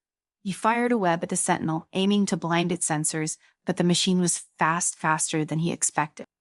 It dodged the web with ease, its arm transforming into a plasma cannon. Peter dodged just in time, the plasma bolt scorching the wall behind it. He leaped onto the ceiling, firing web lines to distract the sentinel, but it was relentless, tracking his every move. Peter somersaulted through the air as another plasma blast seared past his head, the heat from the bolt crackling in his ear. He landed on the far wall, sticking there for a split second, before vaulting off again, narrowly avoiding another barrage of fire. This AI sentinel wasn't just fast, it was smart, smarter than any of the other machines he had tangled with before. Each move it made was calculated, adaptive. It wasn't just trying to predict Peter's movements, it was learning them. "Okay, this is getting old fast," Peter muttered as he shot a web line toward the sentinel's cannon arm, yanking it just as the robot fired again. The blast veered off course, striking the ceiling and causing a small explosion of debris to rain down. Peter darted through the smoke, using the distraction to get in close. With a quick leap, he landed on the sentinel's sandbag, clinging to its metallic frame like a bug on a windshield. The sentinel's head swiveled, trying to shake him off, but Peter held fast. "All right, let's see how you like a little rewiring," he said, pulling out a small device from his belt. It was a modified MP disruptor. Tony had given him a last resort, usually too risky to use in a place with so much tech, but he was out of options. The Sentinel began thrashing violently, its mechanical limbs flailing as Peter worked quickly, attaching the disruptor to its central power unit. Sparks flew as the device interfaced with the Sentinel systems, causing it to jerk and stutter. Come on, Peter muttered, watching the countdown on the disruptor screen. 3 seconds to 1. The Emperor discharged with a blinding flash, and the Sentinel went limp beneath him, its red eyes flickering out as it collapsed to the floor in a heap of metal. Peter rolled off its back, breathing heavily. The room was silent now, save for the low hum of the gamma nullifiers, still pulsing nearby. Phew, that was way too close. Peter didn't waste any more time. He hurried back to the console, his fingers moving rapidly as he completed the overload process. The nullifiers flickered one last time before shutting down completely, their green glow fading into darkness. Peter felt a wave of relief wash over him. Now Bruce would be able to transform if necessary. But he wasn't terse out of the woods. Yet the prison systems would eventually detect the power surge. And when they did, all hell would break loose. He had to get to Bruce now. He sprinted out of the chamber, navigating the corridors with ease as he headed for the central containment area. His enhanced reflexes kept him ahead of the patrolling drones and automated turrets, but the further he went, the tighter security became. The prison was responding to the power fluctuations. Peter could hear the klaxons blaring faintly in the distance, a sign that the security protocols were starting to escalate. As he approached the containment wing, he spotted 2 heavily armed guards standing outside Bruce's cell. They were equipped with energy weapons designed specifically to counter superhuman threats, likely adapted to deal with Hulk-level problems. Peter paused in the shadows, assessing the situation. He needed to take them out quietly. No big flashy fights, not yet. He crawled up along the ceiling using the dim lighting to his advantage. The guards were scanning the hallway, oblivious to the fact that danger was literally above their head. Peter lowered himself down, upside down, until he was just inches behind the nearest guard. With a flick of his wrist, he webbed the guard's weapon, yanking it away and knocking him unconscious with a swift punch to the jaw. The second guard turned startled, but before he could raise his weapon, Peter was on him, sweeping his legs out from under him and webbing him to the floor in a neat cocoon. Sorry, guys, you'll thank me later. With the guards out of commission, Peter turned his attention to the cell door. It was a massive, reinforced structure designed to withstand gamma radiation surges and brute force. But Peter wasn't planning on using brute force. He tapped into the door control panel, using the codes he'd stolen earlier to override the locking mechanism. The door slid open with a loud hiss, revealing Bruce Banner sitting inside, his hands cuffed in glowing restraints that pulsed with energy. Peter Bruce's voice was hoarse, his eyes widening in surprise. No time for that, big guy, Peter said as he moved quickly to Bruce's side. He examined the restraints, his brow furrowing. They were connected to the prison's central power grid, designed to suppress Bruce's gamma energy directly. We've got to get you out of here before they figure out what's going on. Bruce nodded, but his expression was grim. Even if I could transform, Peter, I don't think I can control the Hulk in here. The suppression has been affecting me for days. I am weaker than usual. Peter paused, considering his options. He couldn't risk triggering Bruce transformation here in the cell, not when the prison systems were designed to handle a Hulk-level threat. They needed to escape without causing too much attention, at least until they were far enough away from the core defenses. Okay, new plan, Peter said, removing a small device from his belt, a portable version of the gamma dampener that Tony had developed. He attached it to Bruce's restraints, watching as the cuffs deactivated with a faint click. This will keep the gamma levels stable. For now, no Hulk, but you will have enough strength to move. Bruce rubbed his wrists, wincing slightly. That's enough. They moved quickly, making their way through the winding corridors of the prison. Bruce was still weak, but the relief of having his energy no longer suppressed allowed him to keep pace with Peter. They avoided most of the patrols, sticking to the shadows, and using Peter's tech to disable cameras and motion detectors. But as they neared the exit, their luck ran out. The prison's security had finally caught up with them. An alarm blared, echoing through the halls, and the entire facility went into lockdown. Heavy doors slammed shut around them, cutting off their escape route. Peter cursed under his breath, glancing at Bruce, who was breathing heavily. We were not going to make it out of here without a fight, Bruce said, his voice low and tense. Peter's eyes darted around the room, his mind racing. They were trapped between 2 massive blast doors with no way out and no reinforcement. But then he saw the central power hub for the section. If he could disable the power, it would temporarily shut down the lockdown protocols, giving them a chance to escape. I've got an idea, Peter said, running toward the power hub. Keep an eye on the door. This is going to get messy. He quickly accessed the hub, bypassing the security protocols with his hollow interface. His fingers flew over the screen, rerouting power away from the central systems and into a feedback loop. The blast doors shuddered as the power fluctuated, and for a brief moment, the lockdown disengaged.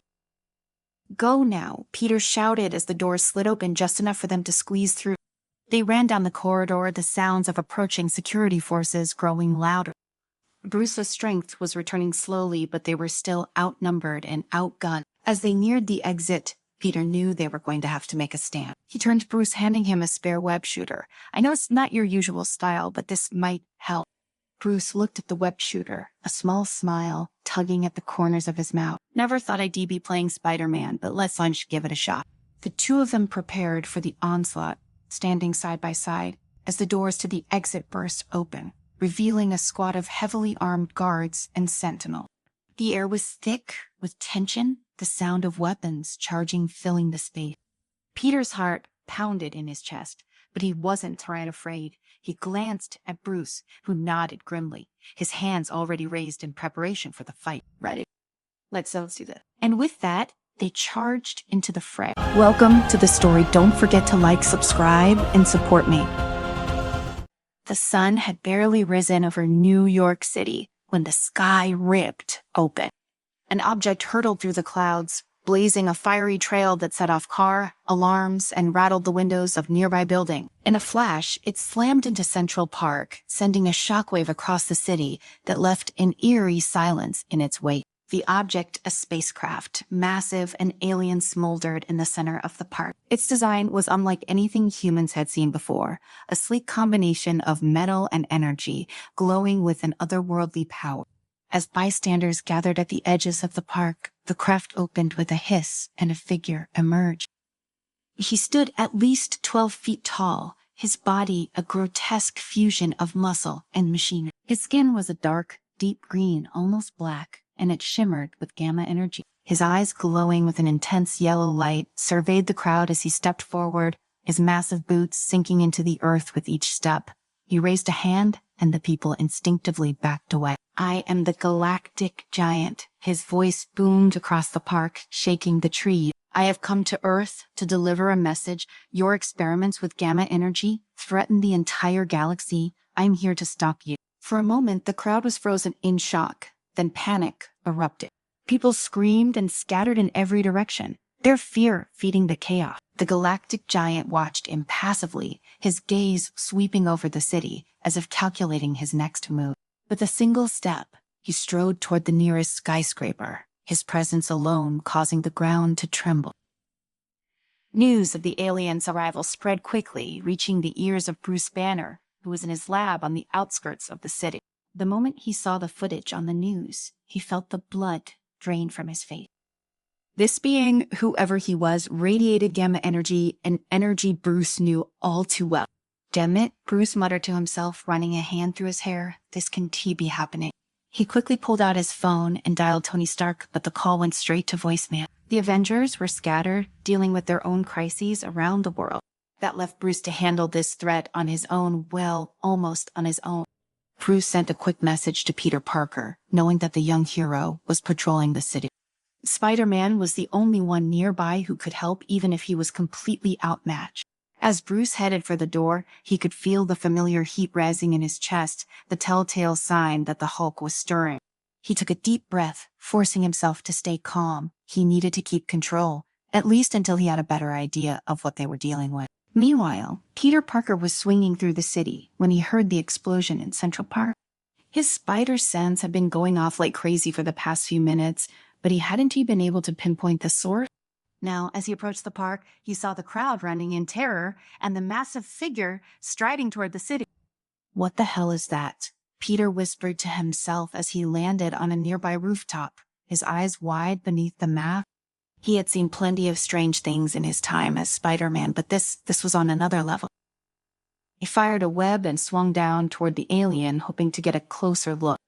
As he approached, the galactic giant stopped in his tracks and turned to face him, as if sensing his presence. The alien's glowing eyes locked onto Peter, and for a moment Spider-Man felt a wave of dread wash over him. "I don't know who you are," Peter called out, his voice shaking only slightly. "But this is not how we do things on Earth. You want to talk? We can talk. You want to smash stuff? Well, you're gonna have a bad time." The galactic giant tilted his head, almost curious then. With a flick of his wrist, he sent a pulse of energy toward Peter that knocked him out of the air, like a rag doll. Peter hit the ground hard, the wind knocked out of him. He groaned as he struggled to his feet, his vision swimming. "Okay," Peter muttered, wincing as he clutched his side. "That hurt." Before he could regroup, his phone buzzed in his pocket. He pulled it out, still dazed, and saw Bruce's name flash on the screen. With trembling fingers, he answered. "Banner," Peter gasped. "We've got a situation." "I saw," Bruce replied, his voice grim. "I am on my way. Don't engage him, just buy some time." "Yeah, about that," Peter said, glancing up at the galactic giant, who was now moving toward him again. "He's not really into talking." By the time Bruce arrived, the scene in Central Park had escalated. The galactic giant had torn through several buildings, leaving a path of destruction in his wake. The authorities had cordoned off the area, but their efforts to stop him were futile. Bullets and missiles bounced off the alien's thick gamma-infused skin like raindrops. Bruce parked his motorcycle at the edge of the chaos and took a deep breath. He could feel the Hulk clawing at the surface, eager to fight. But Bruce knew that this battle would require more than brute strength. Whoever this galactic giant was, he'd come to Earth with a purpose, and if they didn't figure out what that was, they were all doomed. Bruce scanned the area, quickly locating Peter, who was perched on a nearby building, his suit torn and his breathing labored. The young hero waved weakly as Bruce approached. "Glad you could make it," Peter said, his voice strained. "Sorry I am late," Bruce replied, his eyes locked on the galactic giant. "He's stronger than I expected." "No kidding," Peter muttered, wincing as he moved to sit up straighter. "Any bright idea?" Bruce studied the alien for a moment, his mind racing. The energy emanating from the galactic giant was almost identical to the gamma radiation that had transformed him into the Hulk. But there was something different about it, something unstable. "He's using gamma energy just like me," Bruce said, his tone thoughtful. "But there's a catch. I think it's killing him." Peter raised an eyebrow beneath his mask. "Killing him? He doesn't look like he's sighing." "It's subtle," Bruce replied. "But the more he uses that power, the more unstable he becomes. If we can push him far enough, his body will collapse under the strain." Peter frowned, "So we just let him tire himself out?" "No," Bruce said, shaking his head. "If he collapses, the energy inside him could explode, and it won't. Just take out New York, it could take out half the planet." Peter's eyes widened. "Okay, that's not good. So what do we do?" Bruce clenched his fists, feeling the familiar surge of power coursing through his veins. "We trap him and we've got a plan, but it's going to take everything we've got." Before Peter could ask for details, the galactic giant turned toward them, his glowing eyes narrowing. He had heard their conversation. "You think you can stop me?" the alien growled, his voice filled with contempt. "You, a mere human, and this insect." Bruce felt the Hulk pushing to the surface, but he held it back for the moment. "We were going to do more than stop you," he said, his voice low and steady. "We were going to show you what it means to mess with Earth." With that, Bruce let the transformation take over. His body rippled with muscle, his skin turning a deep green as he grew larger and larger. The Hulk roared, the sound shaking the ground beneath them.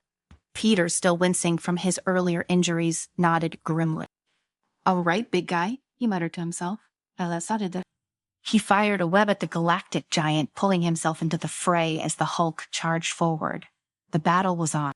The Hulk barreled toward the galactic giant with the force of a freight train, fists clenched and eyes glowing with fury.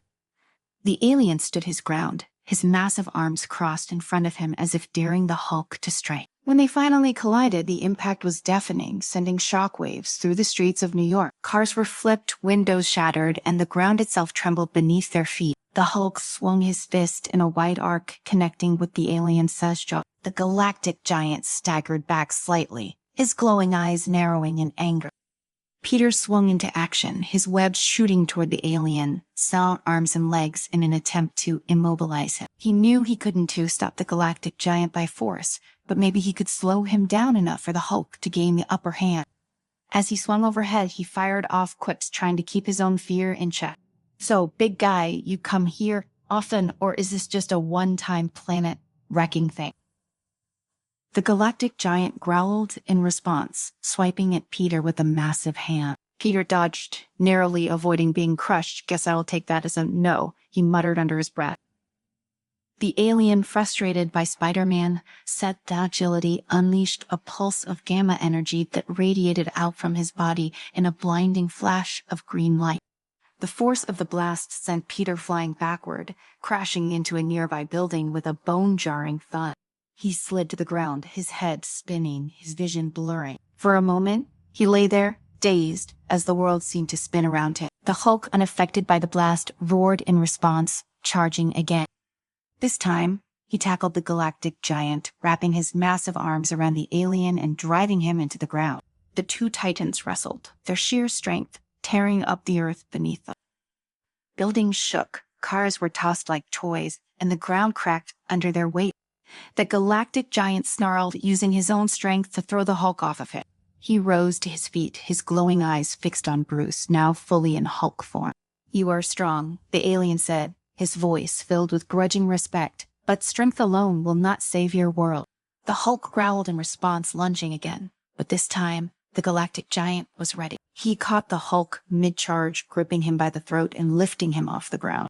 The Hulk thrashed and clawed at the alien's hand, but the galactic giant's grip was unyielding. Peter, shaking off his dizziness, forced himself back to his feet. His entire body ached, but he couldn't let Bruce face this monster alone.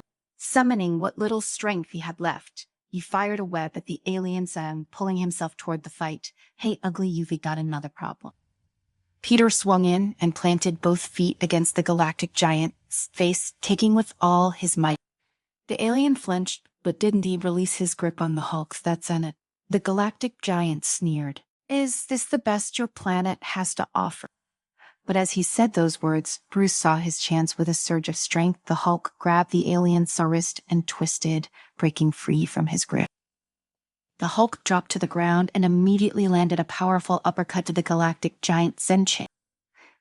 The alien stumbled back, his expression a mixture of anger and pain. Peter flipped through the air, landing beside the Hulk. "Okay, so maybe we not exactly Earth's best, but we've still got some tricks up our sleeve." Bruce, still in Hulk form, nodded. "He's losing energy," he growled, his voice deeper and more gravelly than usual. "We just have to keep pushing him." The galactic giant's eyes flared with rage. "You think you can defeat me? I am the protector of the galaxy. I have conquered worlds far more powerful than this pathetic rot." Peter raised an eyebrow beneath his mask. "Conquered? I thought you were here to save us from ourselves." The alien sneered. "Your gamma energy is a threat to the universe.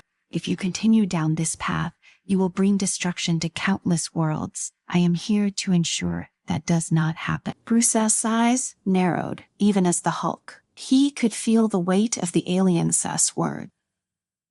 There was a truth to what the galactic giant was saying, but it was buried under his arrogance and aggression. Bruce knew gamma energy was dangerous, but he also knew they weren't using it to destroy worlds. This alien, however, wasn't here for negotiation. He was here to wipe out the threat.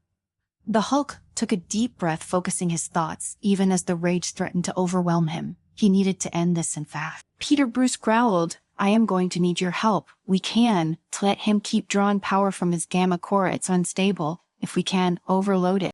Peter's eyes widened. "Overload it? Are you serious? That could blow up half the city."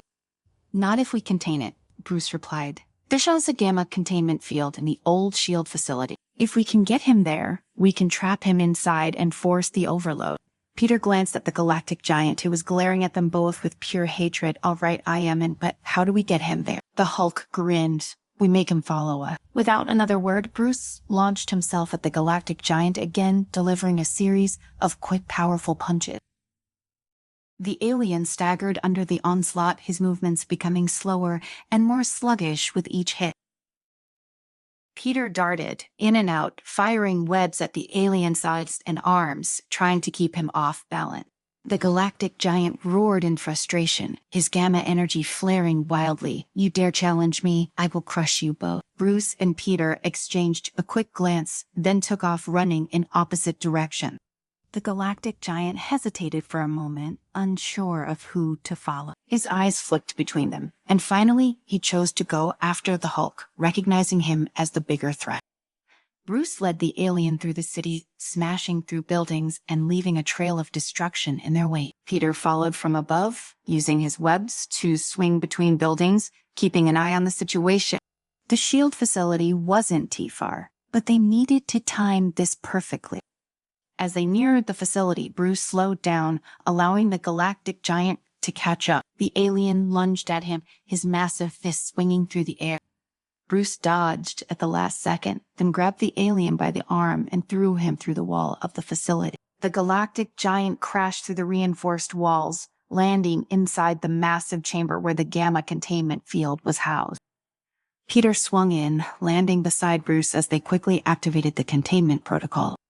The field shimmered to life, trapping the galactic giant inside. The alien rose to his feet, glaring at them both with pure fury. "You think this will hold me?" he growled, his body glowing with gamma energy. "I will destroy you all." Bruce shook his head, his voice calm. "You've already lost. The more you use your power, the more unstable you become. That gamma energy inside you, is going to tear you apart." The galactic giant's eyes flickered with uncertainty for the first time. He glanced down at his hands where cracks of green light were starting to appear. "No," he whispered, "this can't be happening." Peter stepped forward. "It's all over. You don't have to do this. You can still stop it." The alien looked at them both, his face a mixture of fear and rage. Then, with a final roar, he unleashed all the gamma energy inside him in a desperate attempt to break free. The containment field shimmered and crackled, barely holding as the alien's body began to glow brighter and brighter. Bruce and Peter exchanged a glance. They knew what was coming. The galactic giant's body was about to implode, and if the containment field failed, the explosion would be catastrophic. But then, as the energy reached its peak, the field held. The alien's sus body flickered, then collapsed in on itself with a final blinding flash of green light. When the light faded, all that was left of the galactic giant was a small glowing core of gamma energy hovering in the center of the containment field. Bruce let out a long breath, his body returning to its normal form as the Hulk receded. "It's dope." Peter nodded, pulling off his mask and wiping the sweat from his forehead. "Yeah, for now." They stood there in silence for a moment, watching the core of gamma energy pulse faintly inside the containment field. The threat was gone, but the alien's warning still lingered in the air. This wasn't true the end. It was just the beginning. Bruce turned to Peter, his face grim. "We need to be ready, whatever Sci-Fi coming next. We're going to need all the help we can get." Peter smiled, though it didn't quite reach his eyes. "Hey, that's what we do, right? Save the world? One crazy alien at a time." Bruce chuckled softly, though the weight of the battle still hung heavy in the air. As they left the facility, the sun was beginning to rise over New York once again. The city had been saved, but the scars of the battle were everywhere. And somewhere out there, in the depths of space, other forces were watching, waiting. Welcome to the story. Don't forget to like, subscribe, and support me. The cold, fluorescent lights of the underground lab flickered as Peter adjusted the scope on the microscope, squinting at the tiny cells under the lens. A bead of sweat rolled down his temple, but he ignored it, focusing on the task at hand. The spider and gamma genes were merging more smoothly than he'd expected to smoothly. "Damn it," Peter muttered under his breath, sitting back from the scope. He ran a hand through his hair, thick and disheveled from hours of frustration. Across the room, Bruce grunted, his massive frame hunched over a console, typing with speed that defied his sight. "What's wrong now?" Bruce asked, his deep voice echoing slightly in the sterile room. "Peter, it's working. The gene fusion. It's stable. For now." Bruce looked up, his brow furrowing. "Isn't that what we wanted?" Peter shook his head, standing and pacing the length of the lab. "It's still what they wanted. It's still what Dr. Lawson and his damn organization wanted from the beginning. But Bruce, we were never meant to see this through. We were supposed to figure out the theory, the science, and then hand it over. But this is beyond what we signed up for. These aren't just experiments, they're weapons. Bruce's expression darkened. He already knew what Peter was going to say. They'll use them, mass produce them, sell them off to whoever can pay the highest price. And once they perfect it, Peter said, stopping to face Bruce, it'll be over for us. We know too much. There was a long silence between them, punctuated only by the low hum of the lab equipment. They had been working on this project for nearly 3 years. It was supposed to be a breakthrough in human evolution, a way to enhance physical abilities, strength, intelligence. But the moment Dr. Lawson had mentioned super soldiers, Peter knew they were being used for something far darker. Bruce stood, his shadow looming over the room, as he walked toward Peter. So what, son? The plan? Peter didn't respond at first. He moved back to the computer and quickly typed a series of commands. The screen flickered as data scrolled rapidly across it. We shut it down.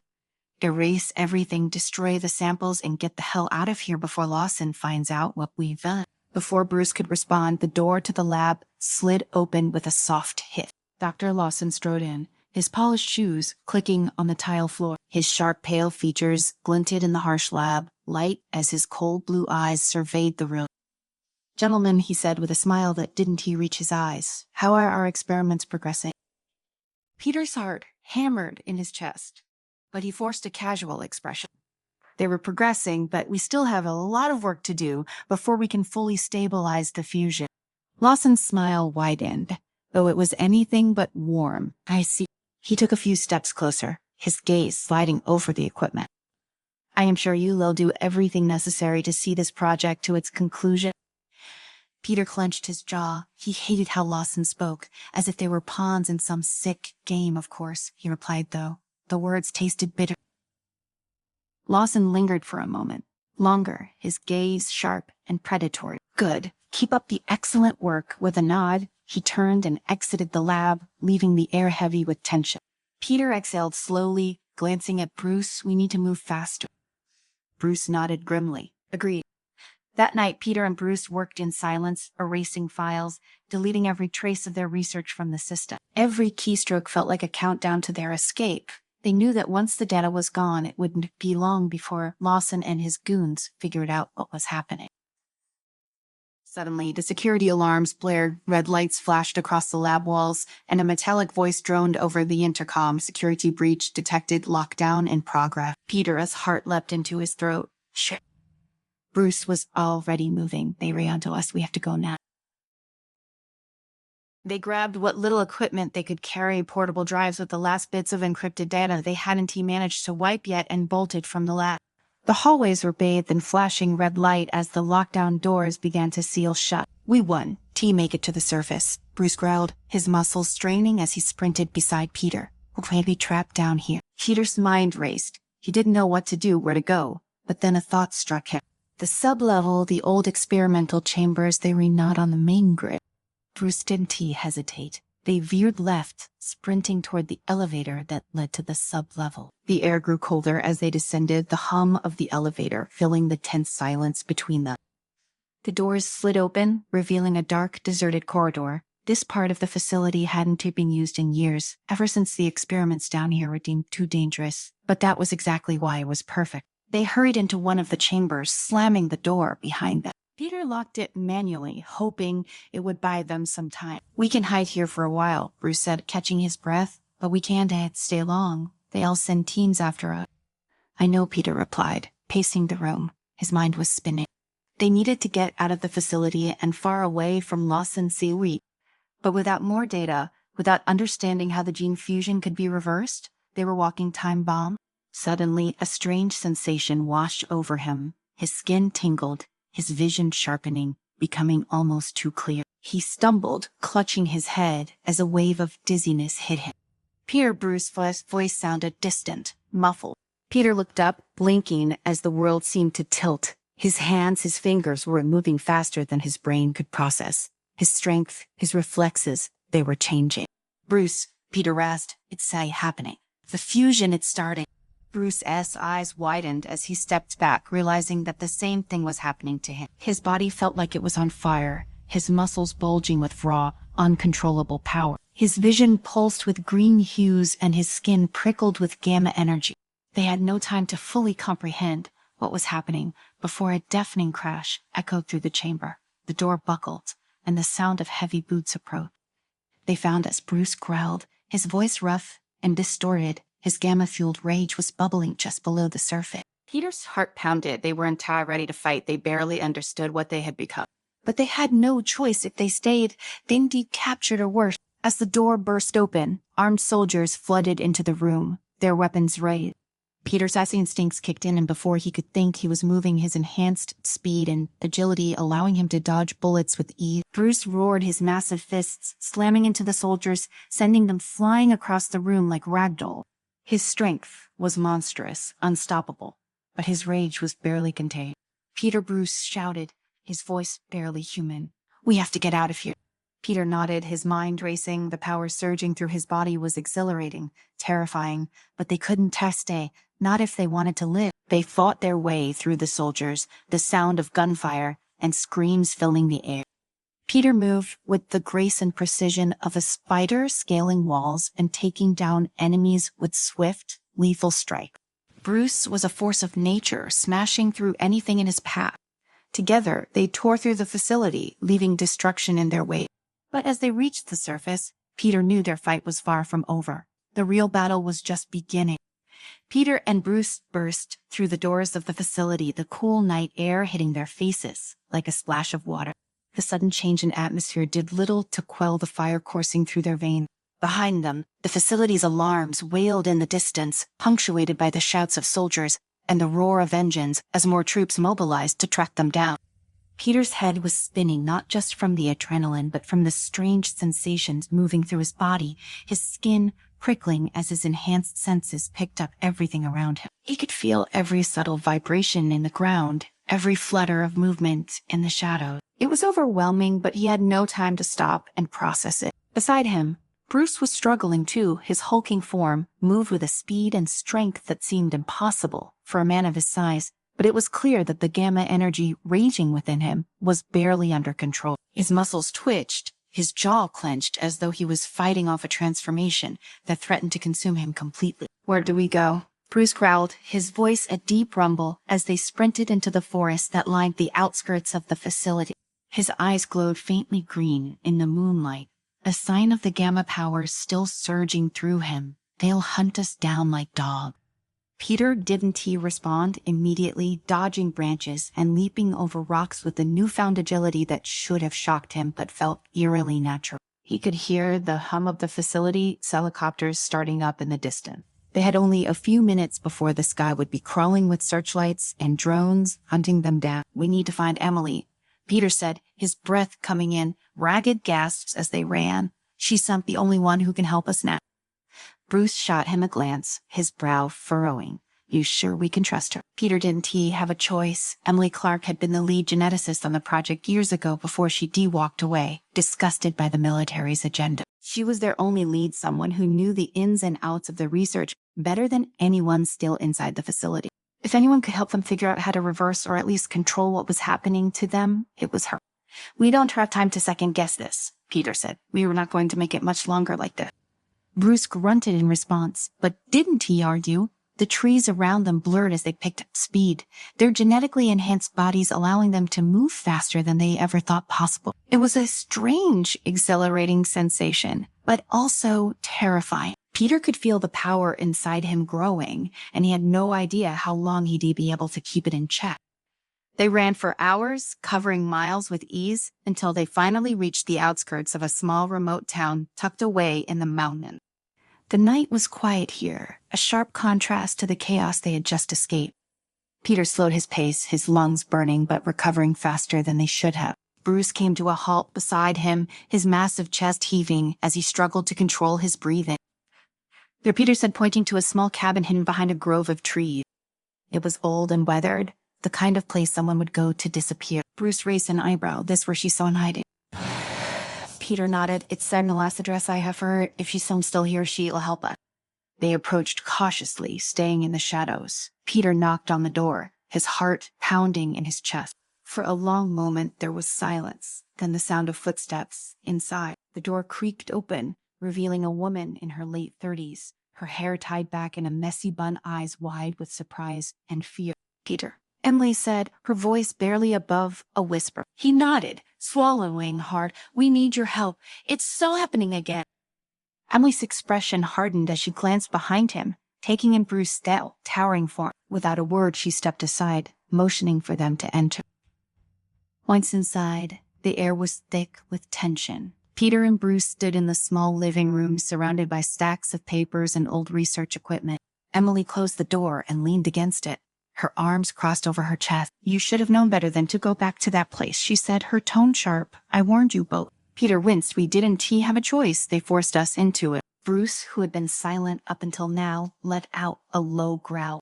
"We were not here to talk about mistakes. We need answers now." Emily's eyes flicked to Bruce, her face softening slightly as she saw the strain in his expression. "I can see that you were both affected," she said carefully. "What exactly did they do to you?"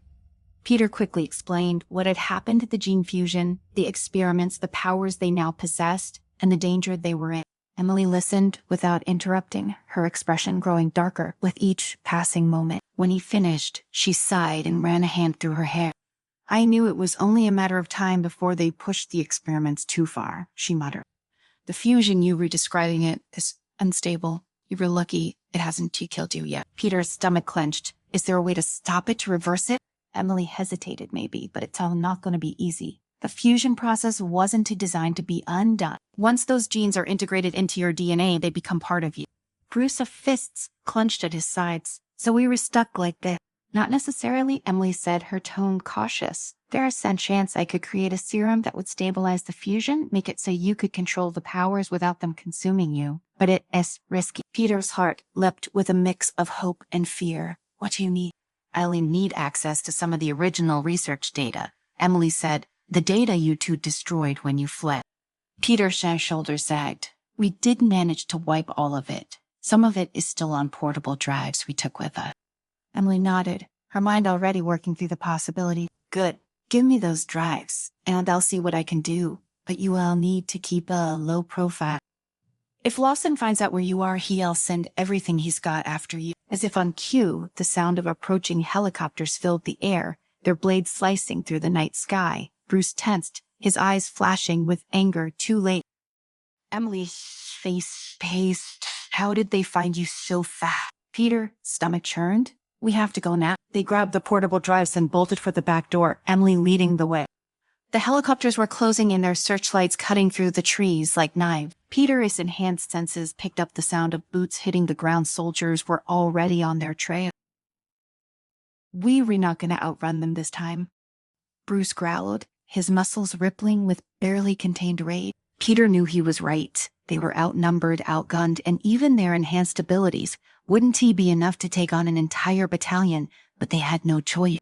"Emily, get to cover," Peter said, his voice steady despite the chaos swirling around them. "We'll hold them off." Emily hesitated, but one look at Bruce's hulking form and Peter's determined expression made her nod. She ducked into the trees, disappearing from view, just as the first soldiers emerged from the shadow. Peter moved first, his body reacting before his mind had fully processed what was happening. He darted between the soldiers with lightning speed, disarming them with quick, precise movement. Bruce followed, his rage boiling over as he slammed into the enemy with bone-crushing force. The fight was brutal and fast. Peter's senses were sharper than ever, allowing him to anticipate the soldiers' every move. He scaled trees, launched himself into the air, and struck with deadly accuracy. Bruce, on the other hand, was a force of destruction. Every punch, every kick sent soldiers flying. But for every soldier they took down, more appeared. The helicopters circled overhead, their searchlights blinding as they fired rounds into the tree. Peter's heart raced as he realized they were running out of time. "We need to fall back." Bruce, his eyes glowing with gamma energy, growled in response, but he knew Peter was right. They couldn't keep this up forever. Together they retreated into the forest, their bodies aching from the fight. As they ran, Peter's mind raced with one thought: they needed to end this before it ended them. Welcome to the story. Don't forget to like, subscribe, and support me. The streets of New York hummed with life, unaware of the storm that was about to engulf them. Bruce Banner, always cautious, moved through the city like a shadow, careful to avoid attention. He'd found a way to blend in, to exist without the world noticing. Dressed in a worn jacket and jeans, he looked like any other overworked scientist. But beneath the quiet exterior, a constant struggle simmered, a battle to control the force of destruction that lived inside him, the Hulk. He'd been working at a research lab downtown, focusing on gamma radiation and how it could potentially cure certain diseases. His colleagues knew him as Dr. Banner, a reserved, brilliant man who avoided the spotlight. They didn't know the full truth, and that's not how he preferred it. Meanwhile, across town, Peter Parker swung through the city, feeling the wind rush past his face. He loved the freedom of being Spider-Man, the rush of responsibility tempered by the joy of helping people. After taking a break to grab photos for the Daily Bugle, Peter was back in action, scanning the streets for trouble. There was always trouble in New York City, but that's what kept life interesting. As the sun began to set, casting long shadows over the skyline, both Bruce and Peter felt a strange, unsettling sensation, a pull, like gravity shifting under their feet. Peter perched atop a skyscraper, froze mid-swing. His spider sense flared wildly, a sensation that made every hair on his neck stand up. Something big was coming. Bruce felt it too. His heart rate spiked, and he could feel the Hulk stirring a reaction to the unknown threat. He closed his eyes, taking deep breaths, focusing on keeping the beast at bay. But it wasn't just fear that coursed through him. It was a sense of being watched. Suddenly, both men were enveloped in a blinding light. For a moment, everything was white, and then the light dimmed, revealing a figure hovering before them. Translucent and ethereal, this wasn't any ordinary vision. It felt otherworldly. Bruce Banner, Peter Parker. The voice echoed in their minds, deep and resonant. The figure was humanoid, but entirely alien, its skin a glowing shade of blue, with eyes that seemed to pierce through the very fabric of their soul. I am the Archivist, a representative of the Cosmic Council. You have been chosen. Peter blinked, lowering himself onto the edge of the building, unsure if this was a trick of his spider sense or some kind of cosmic joke. Her chosen for what exactly? Bruce, on the other hand, kept his distance, his body tense. He'd seen plenty of strange things, but this was different. Troy, what do you want from us? The archivist's expression remained calm, though there was a sense of urgency in its glowing eye. An invasion is coming. A race known as the Scytherians is headed for Earth. They seek to strip your planet of its resources and enslave your people. The Cosmic Council has appointed you two as Earth's guardian. You have the power, but more importantly, you have the heart. Peter felt his stomach drop. Alien invasions weren't exactly his usual neighborhood problem. Wait, so we were supposed to stop an alien race? Just the two of us? Bruce sighed, mind raced, calculating the risks. He wasn't a hero by nature. He was a scientist. But the Hulk was made for battle. Still, the idea of being Earth's last line of defense was overwhelming. Wycus texted quietly, his voice tinged with doubt. Are there others, stronger, more equipped? The archivist smiled faintly, as if amused by the question. Dry strength alone is not what makes a guardian. You both possess qualities that go beyond your powers. Peter Parker, your resilience, your intelligence, and your unwavering sense of responsibility are unmatched. And Bruce Banner, you harbor a power that can rival God's, but your true strength lies in your ability to control it together. You are Earth's best hope. Peter glanced at Bruce, feeling a weight settle on his shoulders. Hop, this sounds big. Really big. Bruce nodded slowly, his mind turning over the possibilities. An alien invasion, a planet to protect. And yet he couldn't shake the feeling that they weren't prepared for something of this magnitude. And if we refuse, he asked, his voice low, almost hesitant. The archivist's glowing eyes darkened. If you refuse, Earth will fall. The Scytherians are not merciful. They will conquer and destroy. You may be powerful, but without unity, without purpose, you will fail. However, if you accept, I will guide you. I will help you harness the full extent of your ability. Peter exhaled sharply, the enormity of the situation weighing heavily on him. So no pressure, huh? Brucey's gaze remained fixed on the archivist. He had no choice. None of them dig a whole deal. Do it, Trey, he said, his voice steady, TOA. But we will need more than just power. We will need a plan. The archivist inclined its head. You will be trained. There is a place where time flows differently. You will have months to prepare, though only days will pass on Earth. But know this, the Scytherians will stop at nothing to win. They have conquered many worlds before yours. You must be ready. The next moment, Peter and Bruce found themselves standing on a strange, barren landscape. The sky above was a swirling mass of stars and galaxies, as if they were suspended in space itself. This place wasn't Earth, it wasn't anywhere they recognized. Welcome to the temporal field, the archivist said, floating beside them. Here you will train and grow. Time will be your ally. Peter looked around at Westrock. So this is like some kind of cosmic gym. Bruce, ever the pragmatist, ignored the scenery. Harrigan, what do we do first? The archivist raised a hand, and suddenly the ground beneath them shifted. Stone platforms rose from the earth, and in the distance they could see figures, Scytherians or at least projections of them. The figures moved swiftly, their forms sleek and deadly, armed with advanced weapons. You will learn to fight them. The archivist explained, but more importantly, you will learn to fight together. Bruce felt a surge of anxiety. He'd always fought alone, trusting no one with the monster inside him. But this was different. If he lost control in front of Peter, the consequences could be catastrophic. Peter, on the other hand, bounced on the balls of his feet, trying to keep his nerves in check. Fair, right? Let's do this. The training began with individual exercises. The archivist pushed Bruce to harness the Hulk's strengths in ways he never had before, teaching him to focus his rage like a blade, not a hammer. It wasn't easy. Each time Bruce tried to control the Hulk, it fought back, roaring within him like a caged animal. But the more he trained, the more he began to understand how to use the Hulk's power without being consumed by it. Peter, meanwhile, was learning to adapt to alien technology. The archivist provided him with advanced gadgets, some of which enhanced his agility, others that allowed him to manipulate the battlefield in ways he hadn't thought possible. But the real challenge came when they were forced to work together.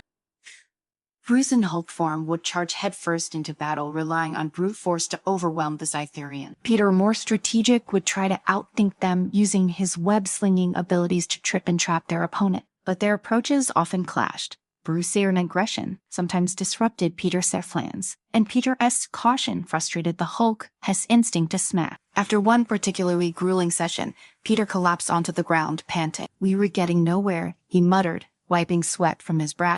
Bruce, having returned to his human form, sat down beside him. Here it's not you, it's me, the Hulk, he said. Not. Peter shrugged. Maybe not, but we've got to figure out a way to make it work, because if we don't, cheers to toast. Bruce stared into the distance, his mind heavy with doubt. Could he really control the Hulk enough to fight alongside someone like Peter, or would he end up becoming as much of a threat as the Scytherian?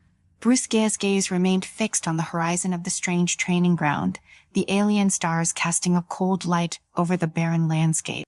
Peter sat beside him, rolling his shoulders to work out the tension from their latest failed exercise. The archivist had left them to their thoughts, observing silently, as it often did. Peter finally broke the silence. Look, I know we've had a few rough runs, but I still think we can do this. We've just got to figure out how to stop stepping on each other's toes. He let out a small laugh, or in your case, smashing everything in sight. Bruce, didn't he laugh? The weight of responsibility sat heavily on his chest. See, not just that the Hulk, he's more than just a weapon. He's dangerous. And if I lose control in the middle of this invasion, I might end up doing more harm than good. Peter glanced at him, his usual humor gone. You were not giving yourself enough credit. You were not just the Hulk, Bruce. You were smart. Smarter than anyone I know. And we need that just as much as we need the big guy. You've got more control than you think. Bruce's eyes narrowed, but he didn't respond right away. Control. It always came down to that. His entire life had been about suppressing the rage, the monster within. But now it wasn't just about keeping the Hulk at bay. It was about wielding him, using that power deliberately for something bigger than either of them. I don't know, Peter, Bruce finally said, his voice barely above a whisper. I just don't know if I can trust myself. Before Peter could reply, a loud chime echoed through the air and the ground beneath them shifted again. The archivist, Sash's voice, filled the space. Your time grows short. The Scytherian fleet is approaching Earth. You have learned much, but there is more to do. The final stage of your training. Bruce stood, his body tense, ready. Peter flipped to his feet, adrenaline already kicking in. The air shimmered in front of them, and a new set of obstacles appeared, a massive fleet of Scytherian projections, ships and soldiers swarming toward them like a tidal wave. "This is it," Peter muttered under his breath, his eyes narrowing behind his mask. "Let's go." They launched into the fray, Bruce transforming into the Hulk mid-leap, slamming into the ground with a roar that sent shockwaves through the battlefield. Scytherian soldiers, holograms though they were, reacted immediately, firing energy blasts toward them. Peter zigzagged through the chaos, using his webs to disarm the soldiers while the Hulk tore through their rank. They had been here before, countless times, but this felt different. The archivist had warned them that this final simulation would push them to their limits, forcing them to rely on each other in ways they hadn't yet mastered. The battle raged on, and for a moment, it seemed like they might actually succeed. The Hulk's raw power was unstoppable, and Peter's agility allowed him to stay one step ahead of the soldiers' attack. But as the fight intensified, the Scytherians' tactics became more complex. They began to target Peter directly, knowing that without him, the Hulk would lose his strategic advantage. Peter was in the middle of taking down a group of soldiers when a blast hit him from behind, sending him crashing into the ground. He groaned, pain radiating through his body. He tried to push himself up, but another blast hit him harder this time, his vision blurred.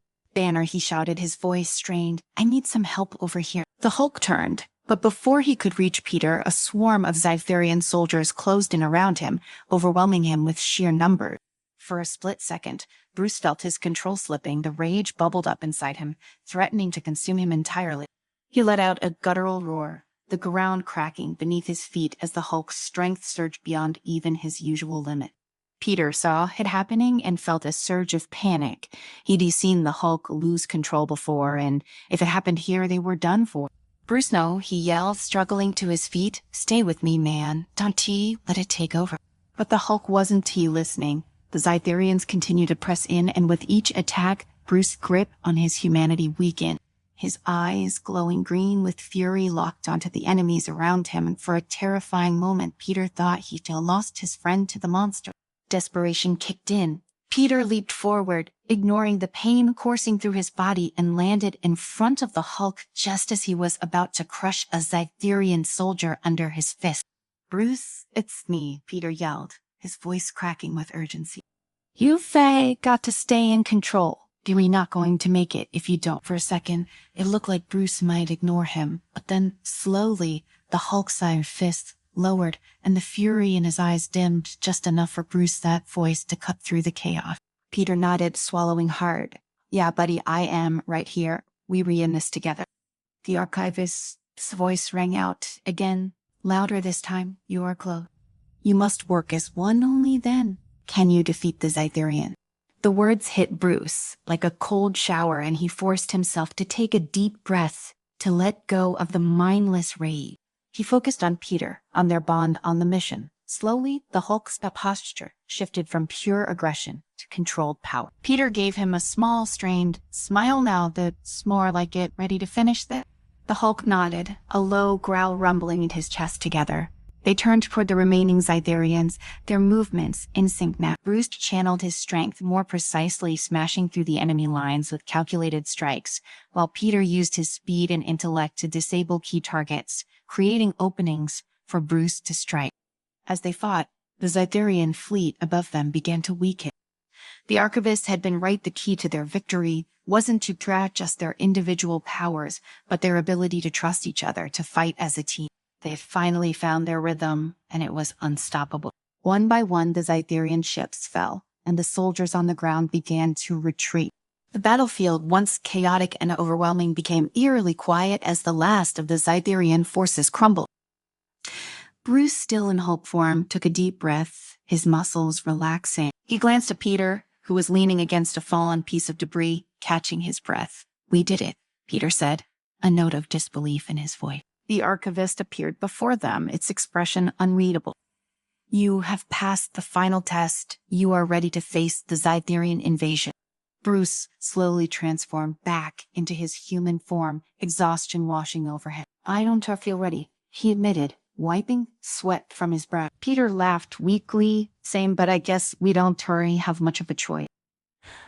The archivist nodded. The Cytherians will arrive on Earth in 3 days' time. You must return and prepare for the battle ahead. The fate of your planet rests in your hand. Without another word, the archivist raised its hand, and in an instant, Bruce and Peter were back in New York, standing on the rooftop where their journey had begun. The city below them was bustling, completely unaware of the impending danger. Peter looked out over the skyline, his expression serious. So, 3 days, huh? We better make 'em count. Bruce nodded, though his mind was still racing. They had trained for weeks, but the real battle was about to begin, and this time, there would be no second chances. As they prepared for the invasion, there was no denying the weight of the responsibility that had been placed on their shoulders. But for the first time, Bruce felt a flicker of hope. They had faced the worst of themselves and come out stronger now. They just had to face the Cytherians and win. The archivist's words echoed in Bruce's mind as he and Peter descended into the city. The fate of the Earth rested in their hands, and though the battle ahead would be the toughest of their lives, they were ready together. They would stand as the guardians of Earth.